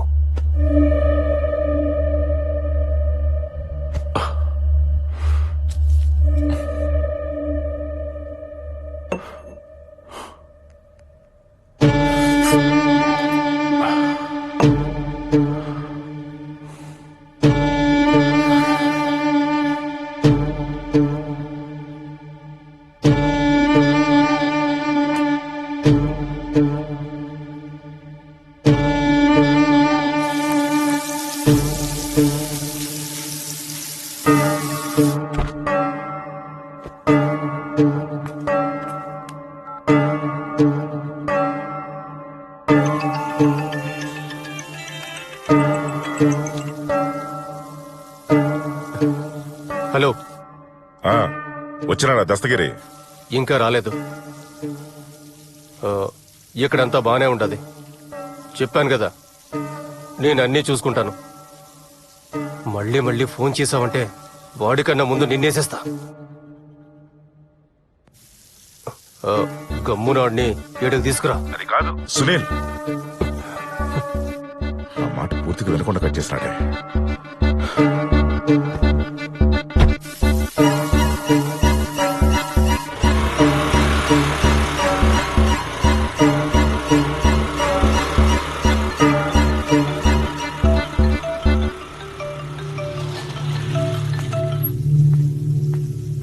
ఏం దత్తుగిరి, ఫోన్ చేస్తా ఉంటే తీయడం లేదంటబ్బా.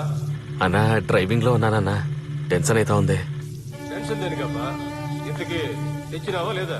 తెచ్చినానన్నా, బండిలో ఉండాలి.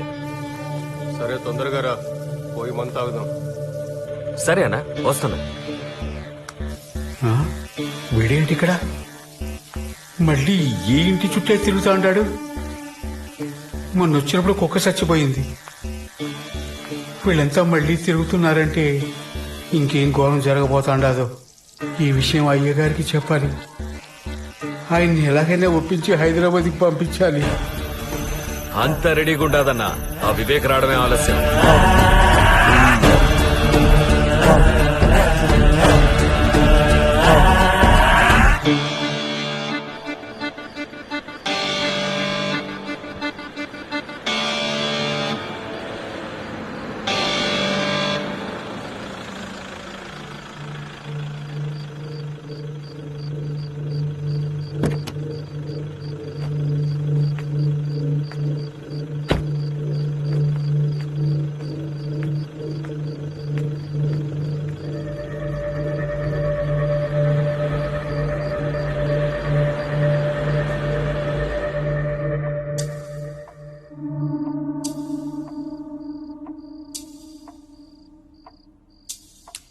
అయ్యా, డ్రైవర్ని పిలిపించి హైదరాబాద్కి వెళ్ళిపోండి అయ్యా. ఏమైందిరా? అయ్యా, మన కుక్క చనిపోయిండది కదా, అది మంచి శకునం కాదు. ఇంట్లో ఏడ చూసినా భయం వేస్తుంది. పైగా అమ్మగారు, వాచ్మెన్ ఎవరూ లేరు. మీరు కూడా హైదరాబాద్ వెళ్ళిపోండి అయ్యా. ఈ ఒక్కసారి నేను చెప్పేది వినండి అయ్యా. నాకెందుకో మనసంతా కీడు శంకిస్తా ఉండాది. కుక్క పోయిందని నాకు బాధగానే ఉండాదిరా. అది అపశకునమే కావచ్చు, కాని దానికి మనమేం చేస్తాం? అది కాదయ్యా, నా మాట విని హైదరాబాద్కి వెళ్ళిపోండి అయ్యా. యాడికి రాపోయేది? పులివెందులలో, పైగా నా ఇంట్లో. నాకు భయమేందిరా? నన్నెవడేం చేస్తాడు? హో, నువ్వు దిగులు పడకుండా పోయి పడుకో. అది కాదయ్యా. నువ్వు వెళ్ళి పడుకోరా, నేను చూసుకుంటానుగా. రంగయ్య, అయ్యా, ఆ తలుపు తెరిచిపెట్టుండు. గంగిరెడ్డి వస్తా అన్నాడు. గంగిరెడ్డా? ఇప్పుడా? ఈ టైంలో గంగిరెడ్డితో పనేందయ్యా? ఏంటి రంగయ్య, ఈరోజు ఎంత మాట్లాడుతుండావు? ఆ గంగిరెడ్డికి ఏదో పని ఉండాదంట, మాట్లాడడానికి వస్తుండాళ్లే. అయ్యా, గంగిరెడ్డిని రేపు రమ్మని చెప్పండి అయ్యా. ఈరోజు ఇంటికి పొమ్మనండి. నువ్వు ఆలోచించకుండా తలుపు తెరిచిపెట్టి వెళ్ళి పడుకో. నాకేం భయం లేదులే, నేను చూసుకుంటానని చెప్తా ఉండా కదా. పో. సరేనయ్యా.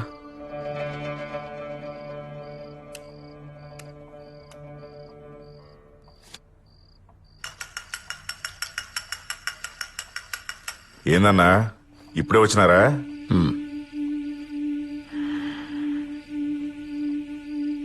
కూర్చో. ఏమి గంగిరెడ్డి, అర్జెంటుగా మాట్లాడాలన్నావు? చెప్తానన్నా.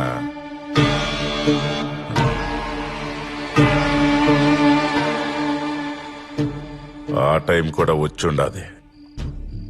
దేని గురించి మాట్లాడాలి గంగిరెడ్డి? మీ గురించే బాధపడతాండన్నా. నా గురించా? నా గురించి ఎందుకు రెడ్డి? పాపం, ఇంట్లో నువ్వు ఒక్కడివే ఉండవు, కనీసం సెక్యూరిటీ కూడా పెట్టుకోలేదే. కాస్త జాగ్రత్తగా ఉండబాళ్ళా? ఎప్పుడేం జరుగుతుందో చెప్పలేం కదన్నా. నాకు సెక్యూరిటీ దేనికి రెడ్డి? నాకు ఆపద తలపెట్టే ధైర్యం ఎవడుకుండాది పులివెందుల్లో? అది కరెక్టే అన్న. మీరు పొద్దున్నుంచి క్యాంపెయిన్ చేసి అలసిపోయి ఉంటారు. మీరు పోయి స్నానం అది చేసి రండి. నేను ఏడ్నే ఉంటాను, తర్వాత మాట్లాడుకుందాం. సరే, ఏడ్నే ఉండు, వస్తాను.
గంగిరెడ్డి,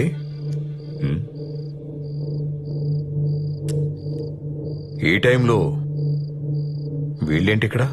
అదేనా, ఆ బెంగళూరు సెటిల్మెంట్ గురించి మాట్లాడదామని వచ్చుంటారులే. మీరేం కంగారు పడకండి అన్నా, అంతా నేను చెప్తాలే కానీ మీరు వచ్చి కూర్చోండి అన్నా. ఆ సెటిల్మెంట్ పంచాయతీ ఎప్పుడో అయిపోయింది కదా.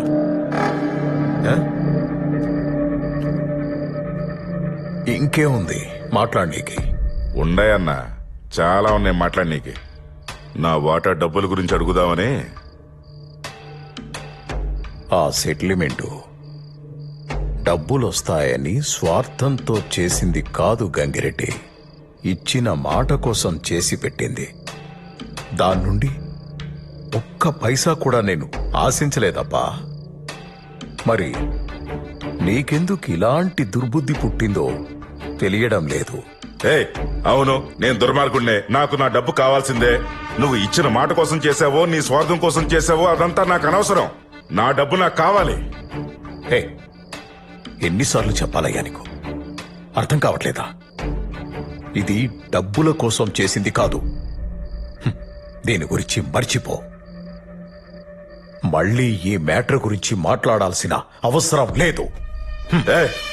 మాట్లాడితే వెళ్ళిపోతాండా? కూసో. నా డబ్బు నాకు కావాలి, నా వాటర్ నాకు కావాలి. ఇస్తావా లేదో చెప్పు. ఆల్రెడీ నీకు చెప్పాను కదా, ఇంకేముంది మాట్లాడడానికి? దీని గురించి మాట్లాడడానికి ఏమీ లేదు. అర్థమవుతుందా? అవదో. నాకు అర్థం అవ్వదు. నా వాటా నాకు కావాలి అంతే. ఇస్తావా లేదా చెప్పు. నా దగ్గర డబ్బు లేదు, నేనివ్వను. ఏంట్రా మాటలతో చెప్తే అర్థం కదా, చేతులతో చెప్పాలా? నువ్వు సెటిల్మెంట్ ని డబ్బు కోసం చేసావో దేనికోసం చేసావో మాకు తెలుసు. మా డబ్బు మాకు కావాలి. ఇస్తావా లేదా? సునీల్, వాణ్ణి అంత టార్చర్ పెట్టాల్సిన అవసరం లేదు. ఆడికి ఆల్రెడీ స్టంట్ వేశారు. కిందికి లాగి గుండె మీద 2 గుద్దు, ఊపిరి అలాగే ఆగిపోతుంది.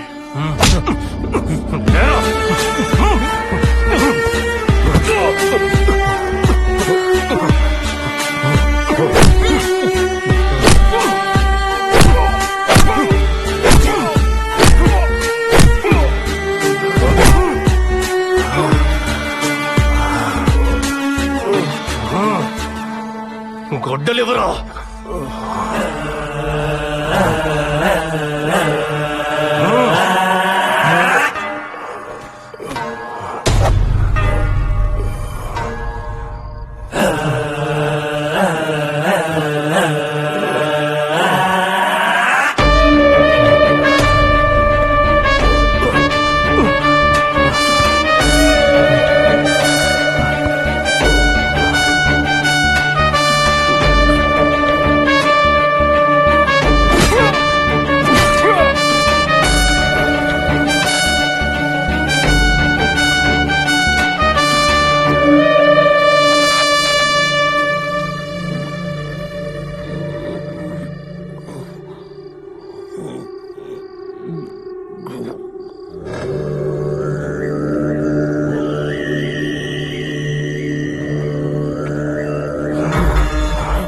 రేయ్, రాయిరా. మేం చెప్పినట్టు లెటర్ రాయ్. రాయమంటుంటే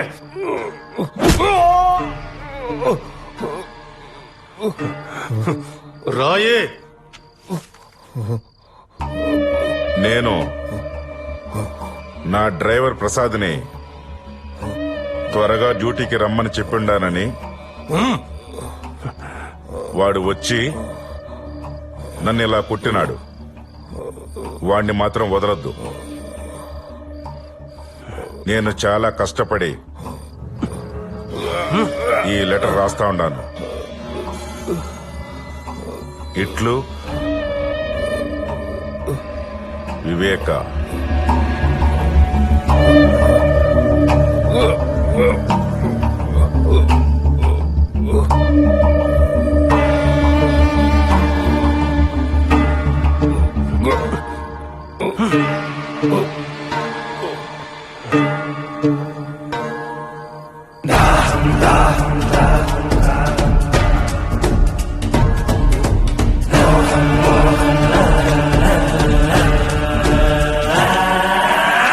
దాహం దాహం అధికార దాహం,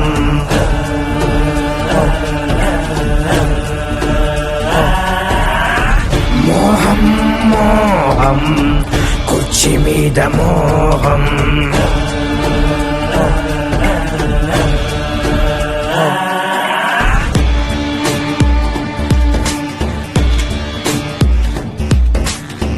మరిచింది రక్త సంబంధం, ఆరింది పొలి వెందుల దీపం, పెరిగింది కోదం, ఇది జగన్నాథ వ్యూహం,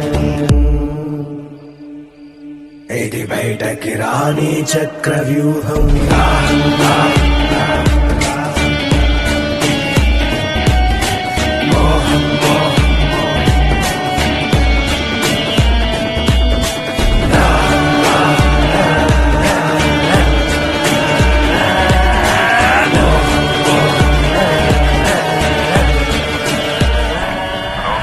గంగిరెడ్డి, మనకు కావాల్సిందేమైనా దొరికిందా? అదే పని మీద ఉన్నాను అవినాష్. దొరకగానే చెప్తాను. ఆ ముసలోడి ఊపిరి ఆరిందా? వాళ్ళు అదే పని మీద ఉంటారు. పని అయినాక కాల్ చేయండి. ఓకే.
జరుగుతుందో ఏమిటో నేనేం చేయాలో అర్థం కావట్లేదు.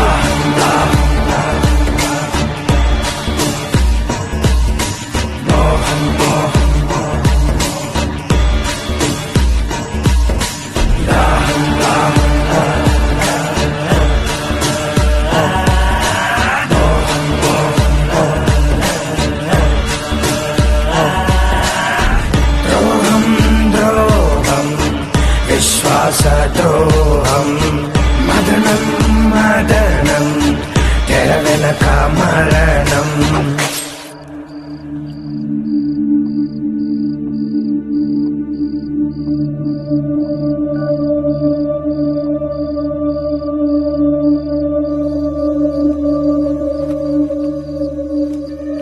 యో అయ్యా ఇట్లా చూడు, ఈ విషయం ఎవరికి చెప్పకు. దీని వెనకన చాలా పెద్ద తలకాయలుండాయి. యో ఎవరికైనా చెప్పినావనుకో నీ పనైపోతుంది. ఇప్పుడు నన్ను ఏం చేయమంటారయ్యా? నువ్వేం చేయాల్సింది లేదు. నీకేమీ తెలియనట్టుగానే ఉండు. పొరపాటు నా నోరు జారావో నీ ప్రాణం పోతుంది. అర్థమైందా? అట్టగనయ్యా. అయ్యో దేవుడా.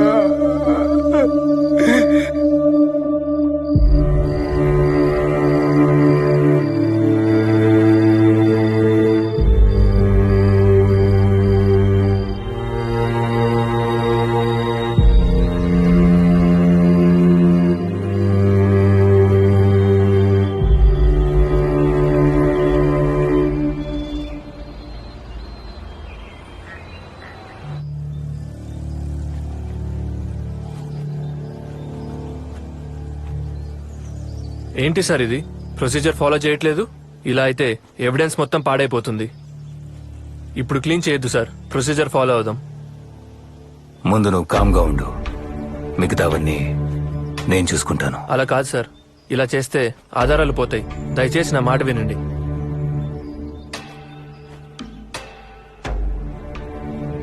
సిఐ గారు, ఫ్రీజర్ బాక్స్ ని క్లోజ్ చేయండి. ఇది చాలా అన్యాయం కదా సార్. న్యాయం ఎప్పుడు డబ్బున్నోడి చేతిలోనే ఉంటుందిరా. పద తీసుకో.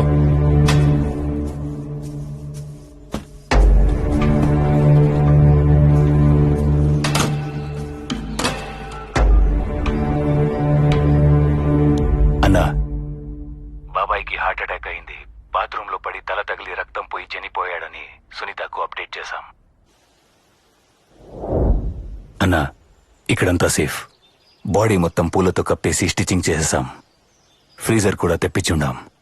నువ్వు తొందరగా వస్తే క్రిమేషన్ చేయించిద్దాం. నాకీడ చిన్న పనుండది, చూసుకుని బయలుదేరతాను.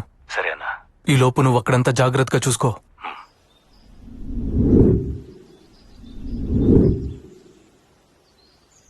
సునీత్ వచ్చిందా?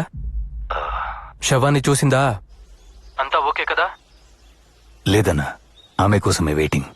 కానీ ఏం భయం లేదు, ఇక్కడంతా సెట్ అయింది. సరే, జాగ్రత్తగా ఉండండి.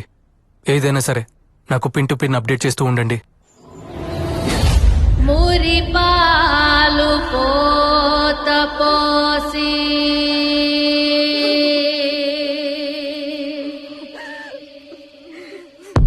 కనుపా.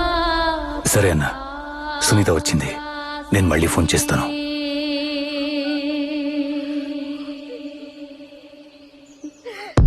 కాలు కందిపోకుండా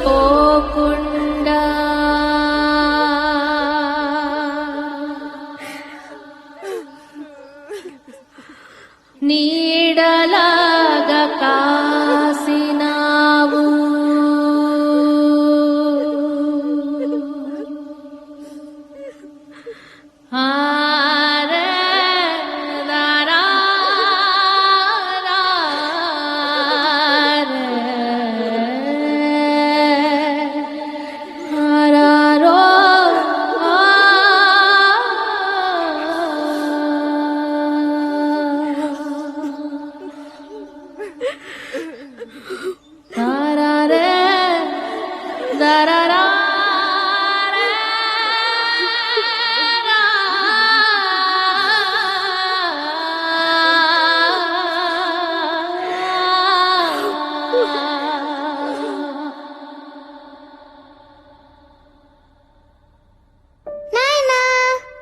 నాయనా ఈసారి కూడా జిల్లా స్థాయి రేస్ కాంపిటీషన్ లో నేనే ఫస్ట్ వచ్చాను. ఇదిగో ప్రైజ్ కూడా ఇచ్చారు. హా. నా చిన్నారి తల్లి, అన్నిట్లో నువ్వే ఫస్ట్ వస్తావని నాకు తెలుసు. ఇంతకీ నువ్వు పెద్ద అయినాక ఏమవ్వాలనుకుంటున్నావు తల్లి? నేను కూడా పెద్ద నాయనలాగే 5 రూపాయల డాక్టర్ అవుతాను నాయనా. పెద్ద నాయనలాగా అందరినీ బాగా చూసుకుంటాను. అయితే నన్ను కూడా బాగా చూసుకుంటావు కదా? నిన్నైతే పక్కనే ఉండి బాగా చూసుకుంటా నాయనా. నేను పక్కనుండుంటే ఇదంతా జరుగుండేది కాదు కదా నాయన. ఇదంతా నాదే తప్పు. నన్ను క్షమించండి నాయన. నా బంగారు తల్లి. వివేకాలు పంచే నాయనా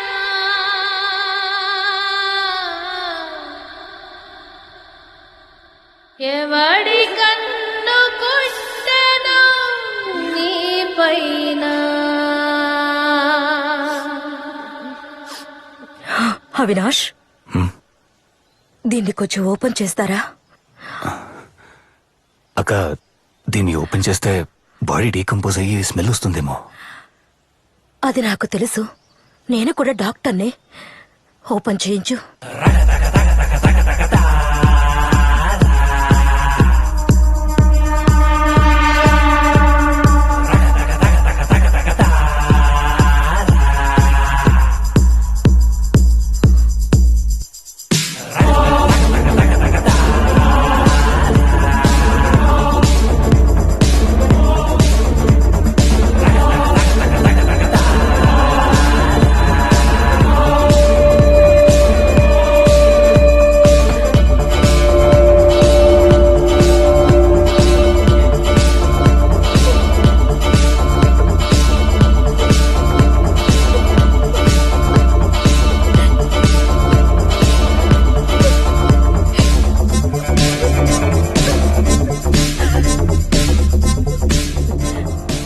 అవినాష్, నాయన బాడీని పోస్ట్ మార్టంకి పంపించు. ఎందుకక్క చచ్చిన మనిషిని మళ్ళీ చంపడం? పోస్ట్ మార్టం అంటే బాడీని చీల్చి చండాలం చేస్తారు. బాబాయ్ని ఇలాగే ప్రశాంతంగా పంపించేద్దాం. పోస్ట్ మార్టం అంతా వద్దనుకుంటా. అవినాష్, చెప్పింది చెయ్యి.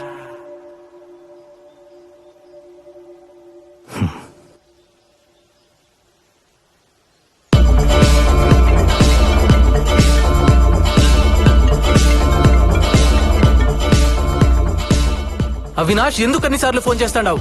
నేను చెప్పాను కదా నాకు కొంచెం పనుండాది, చూసుకొని వస్తానని. అది కాదన్నా, సునీత పోస్ట్ మార్టం చేయాలంటుంది. Case file చేపిస్తోంది.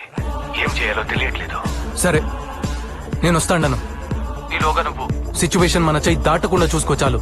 సరే అన్నా. స్పీచ్ వచ్చిండదా లేదా?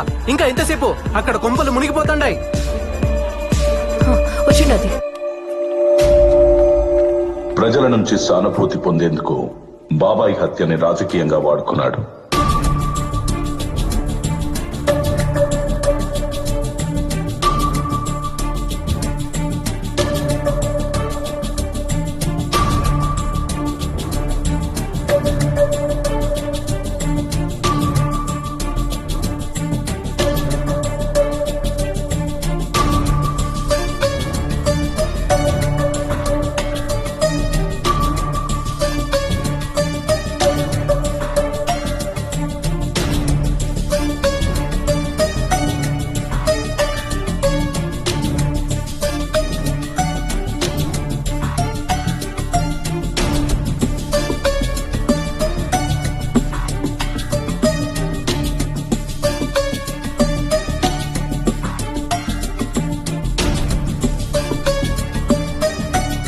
చిన్నాన్న మీద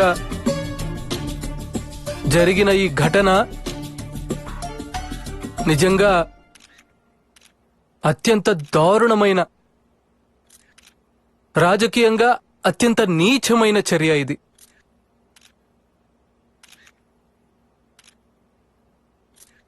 ఒక వ్యక్తిని, ఒక ఎక్స్ ఎంపీ, 30 సంవత్సరాల సుదీర్ఘ రాజకీయ చరిత్ర కలిగిన, సౌమ్యుడిగా పేరు పొందిన ఒక ఎక్స్ ఎంపీని అతి కిరాతకంగా ఇంట్లోకి చొరబడి చిన్నానను బెడ్రూంలో బెడ్ పక్కన గొడ్డలితో నరకడం జరిగింది. జరిగిన తర్వాత తల మీదే దాదాపుగా 5 సార్లు గొడ్డలితో నరికారు. నరికిన తర్వాత తాను బాత్రూంకు వెళ్లి బాత్రూంలో రక్తం కక్కుకుని బాత్రూంలో, ఆ తర్వాత బెడ్రూమ్ నుంచి బెడ్ పక్క నుంచి బాత్రూమ్ దాకా తీసుకుపోయారు. బాత్రూంలో తను రక్తం పూసినారు. కమోడ్కు తను కొట్టుకుని కిందపడి చనిపోయినట్టుగా చిత్రీకరించే కార్యక్రమం జరిగింది. మరి నేను అడుగుతా ఉన్నాను, ఇంత పగడ్బందీగా చిన్నానను బెడ్రూంలో బెడ్ పక్కన అటాక్ చేసి అదే మనిషిని ఎత్తుకుని పోయి బాత్రూంలో మళ్ళీ ఆ యాక్ట్ ని ఎనాక్ట్ చేసి కమోడుకు రక్తాన్ని కూడా చూపిస్తూ ఇంత పగడ్బందీగా ఆయన స్పృహ తప్పి పడిపోయే క్రమంలో తాను చనిపోయినట్టుగా ఫ్యాబ్రికేట్ చేసి చూపిస్తా ఉన్నప్పుడు చిన్నాన how can he write a letter? అంటే ఏంటి, వాళ్ళ సమక్షంలోనే తాను లెటర్ రాస్తాడా? అంటే తన సమక్షంలో వాళ్ళు రక్తంతో కూడిన లెటర్ రాయగలుగుతాడా? తన సమక్షంలో వాళ్ళు చంపించే హంతకుల సమక్షంలోనే తాను లెటర్ రాస్తూ ఉంటే ఆ హంతకులు చూస్తూ ఊరుకుంటారా? అంటే దాని అర్థం ఏంటి అనంటే ఆ లెటర్ కూడా ఫ్యాబ్రికేటెడ్ లెటర్ అని. ఒక లెటర్ ని కూడా ఫ్యాబ్రికేట్ చేసి పోలీసులు చూపిస్తున్నారు అనంటే, ఒక డ్రైవర్ మీద నేరాన్ని నెడుతూ ఒక పోలీసులు ఒక ఫ్యాబ్రికేటెడ్ లెటర్ ని కూడా చూపిస్తున్నారు అనంటే టోటల్ గా ఈ వ్యవహారం అంతా కాన్స్పిరసీ తీరు నుంచి పక్కకు పోయి ఒక ఎక్స్ ఎంపీని అత్యంత దారుణంగా చంపారున్న విషయం మీద నుంచి పక్కకు పోయి ఒక సౌమ్యుణ్ణి అన్యాయంగా చంపినారున్న అంశం మీద నుంచి పక్కకు పోయి టోటల్ గా ఈ విషయాన్ని వేరే పద్ధతులకి తీసుకెళ్లే కార్యక్రమం దగ్గరుండి జరుగుతా ఉంది అక్కడ. అందుకనే నేను గట్టిగా డిమాండ్ చేస్తా ఉన్నాను, we want a CBI enquiry. ఆ రోజుల్లో నాన్న ప్రతిపక్ష నాయకుడిగా ఉన్నప్పుడు రాజారెడ్డిగా అబ్బన్ చంపినప్పుడు చంద్రబాబు నాయుడే, నాన్నగారు ప్రతిపక్షంలో ఉన్నప్పుడు రాజారెడ్డిగా అబ్బన్ చంపినప్పుడు చంద్రబాబు నాయుడే, మళ్ళా నాన్నగారు హెలికాప్టర్ క్రాష్ లో చనిపోయినప్పుడు అసెంబ్లీలో అన్న మాటలు చంద్రబాబు నాయుడు గారే, నాన్నగారు హెలికాప్టర్ క్రాష్ లో చనిపోయినప్పుడు అసెంబ్లీలో అన్న మాటలు చంద్రబాబు నాయుడు గారే, నా మీద దాడి జరిగినప్పుడు చంద్రబాబు నాయుడు గారే ముఖ్యమంత్రిగా ఉన్న వ్యక్తి, నా మీద దాడి జరిగినప్పుడు చంద్రబాబు నాయుడు గారే ముఖ్యమంత్రిగా ఉన్న వ్యక్తి. ఇవాళ చిన్నాయన మీద దాడి జరిగిన నేపథ్యంలో ముఖ్యమంత్రిగా ఉన్న వ్యక్తి మళ్ళీ చంద్రబాబు నాయుడే. మళ్ళీ ఇవాళ చిన్నాయన మీద దాడి జరిగిన నేపథ్యంలో ముఖ్యమంత్రిగా ఉన్న వ్యక్తి మళ్ళీ చంద్రబాబు నాయుడు గారే. ఇలా ఎటు చూసినా కూడా కాన్స్పిరసీ తీరే కనిపిస్తా ఉంది. అందుకనే మేం గట్టిగా డిమాండ్ చేస్తా ఉన్నాము, we want a CBI enquiry. CBI enquiry చేయిస్తేనే ఈ రాష్ట్ర ప్రభుత్వ అధికారులు చంద్రబాబు నాయుడు గారికి రిపోర్ట్ చేసే పరిస్థితి నుంచి పక్కకు పోయి, ఎప్పుడైతే రాష్ట్ర ప్రభుత్వ అధికారులు ఎంక్వైరీని చంద్రబాబు నాయుడు గారికి రిపోర్ట్ చేయని పరిస్థితి ఏర్పడుతుందో అప్పుడే ఖచ్చితంగా న్యాయం అనేది జరుగుతుంది. ఎక్కడ చూసినా కూడా కాన్స్పిరసీ థియరీ కనిపిస్తా ఉంది. సిబిఐ ఎంక్వైరీ చేస్తేనే రాష్ట్ర ప్రభుత్వ అధికారుల చేతిలో నుంచి ఈ ఎంక్వైరీ చంద్రబాబు నాయుడు గారికి రిపోర్ట్ చేసే పరిస్థితి నుంచి బయటికి పోయి, ఎప్పుడైతే చంద్రబాబు నాయుడు గారికి రిపోర్ట్ చేసే పరిస్థితి నుంచి ఇండిపెండెంట్ గా ఎంక్వైరీ చేసే పరిస్థితి ఎప్పుడైతే వస్తుందో అప్పుడే న్యాయం అనేది ఖచ్చితంగా జరుగుతుంది. సో అందుకనే నిజాలు బయటికి రావాలి, చేసిన వాళ్ళు ఎవరైనా కూడా వాళ్ళ మూలాలు తెలియాలి. అందుకనే వి డిమాండింగ్ ఎ సిబిఐ ఎంక్వైరీ. ఈ సిబిఐ ఎంక్వైరీ కోసం we will represent to everybody whomsoever needs to be represented. So we are demanding a CBI inquiry. The CBI inquiry కోసం we will represent to everybody whomsoever needs to be represented.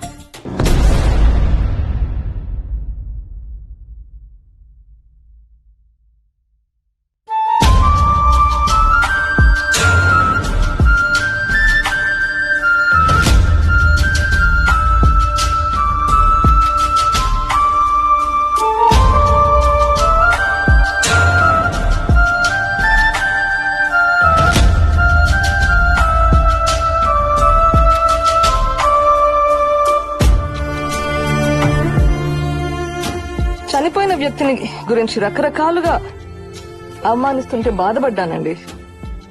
కూతురిగా మరింత కుంగించినాను.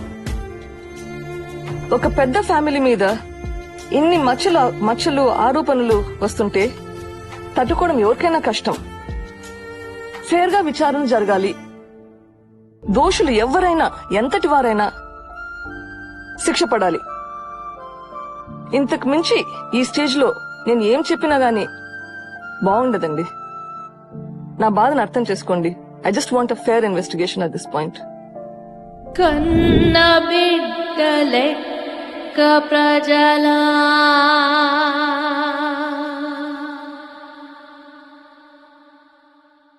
బాగు నీవు కోరినావు,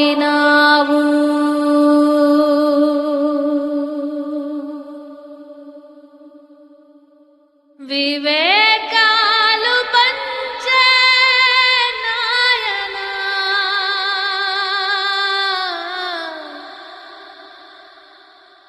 ఎవడి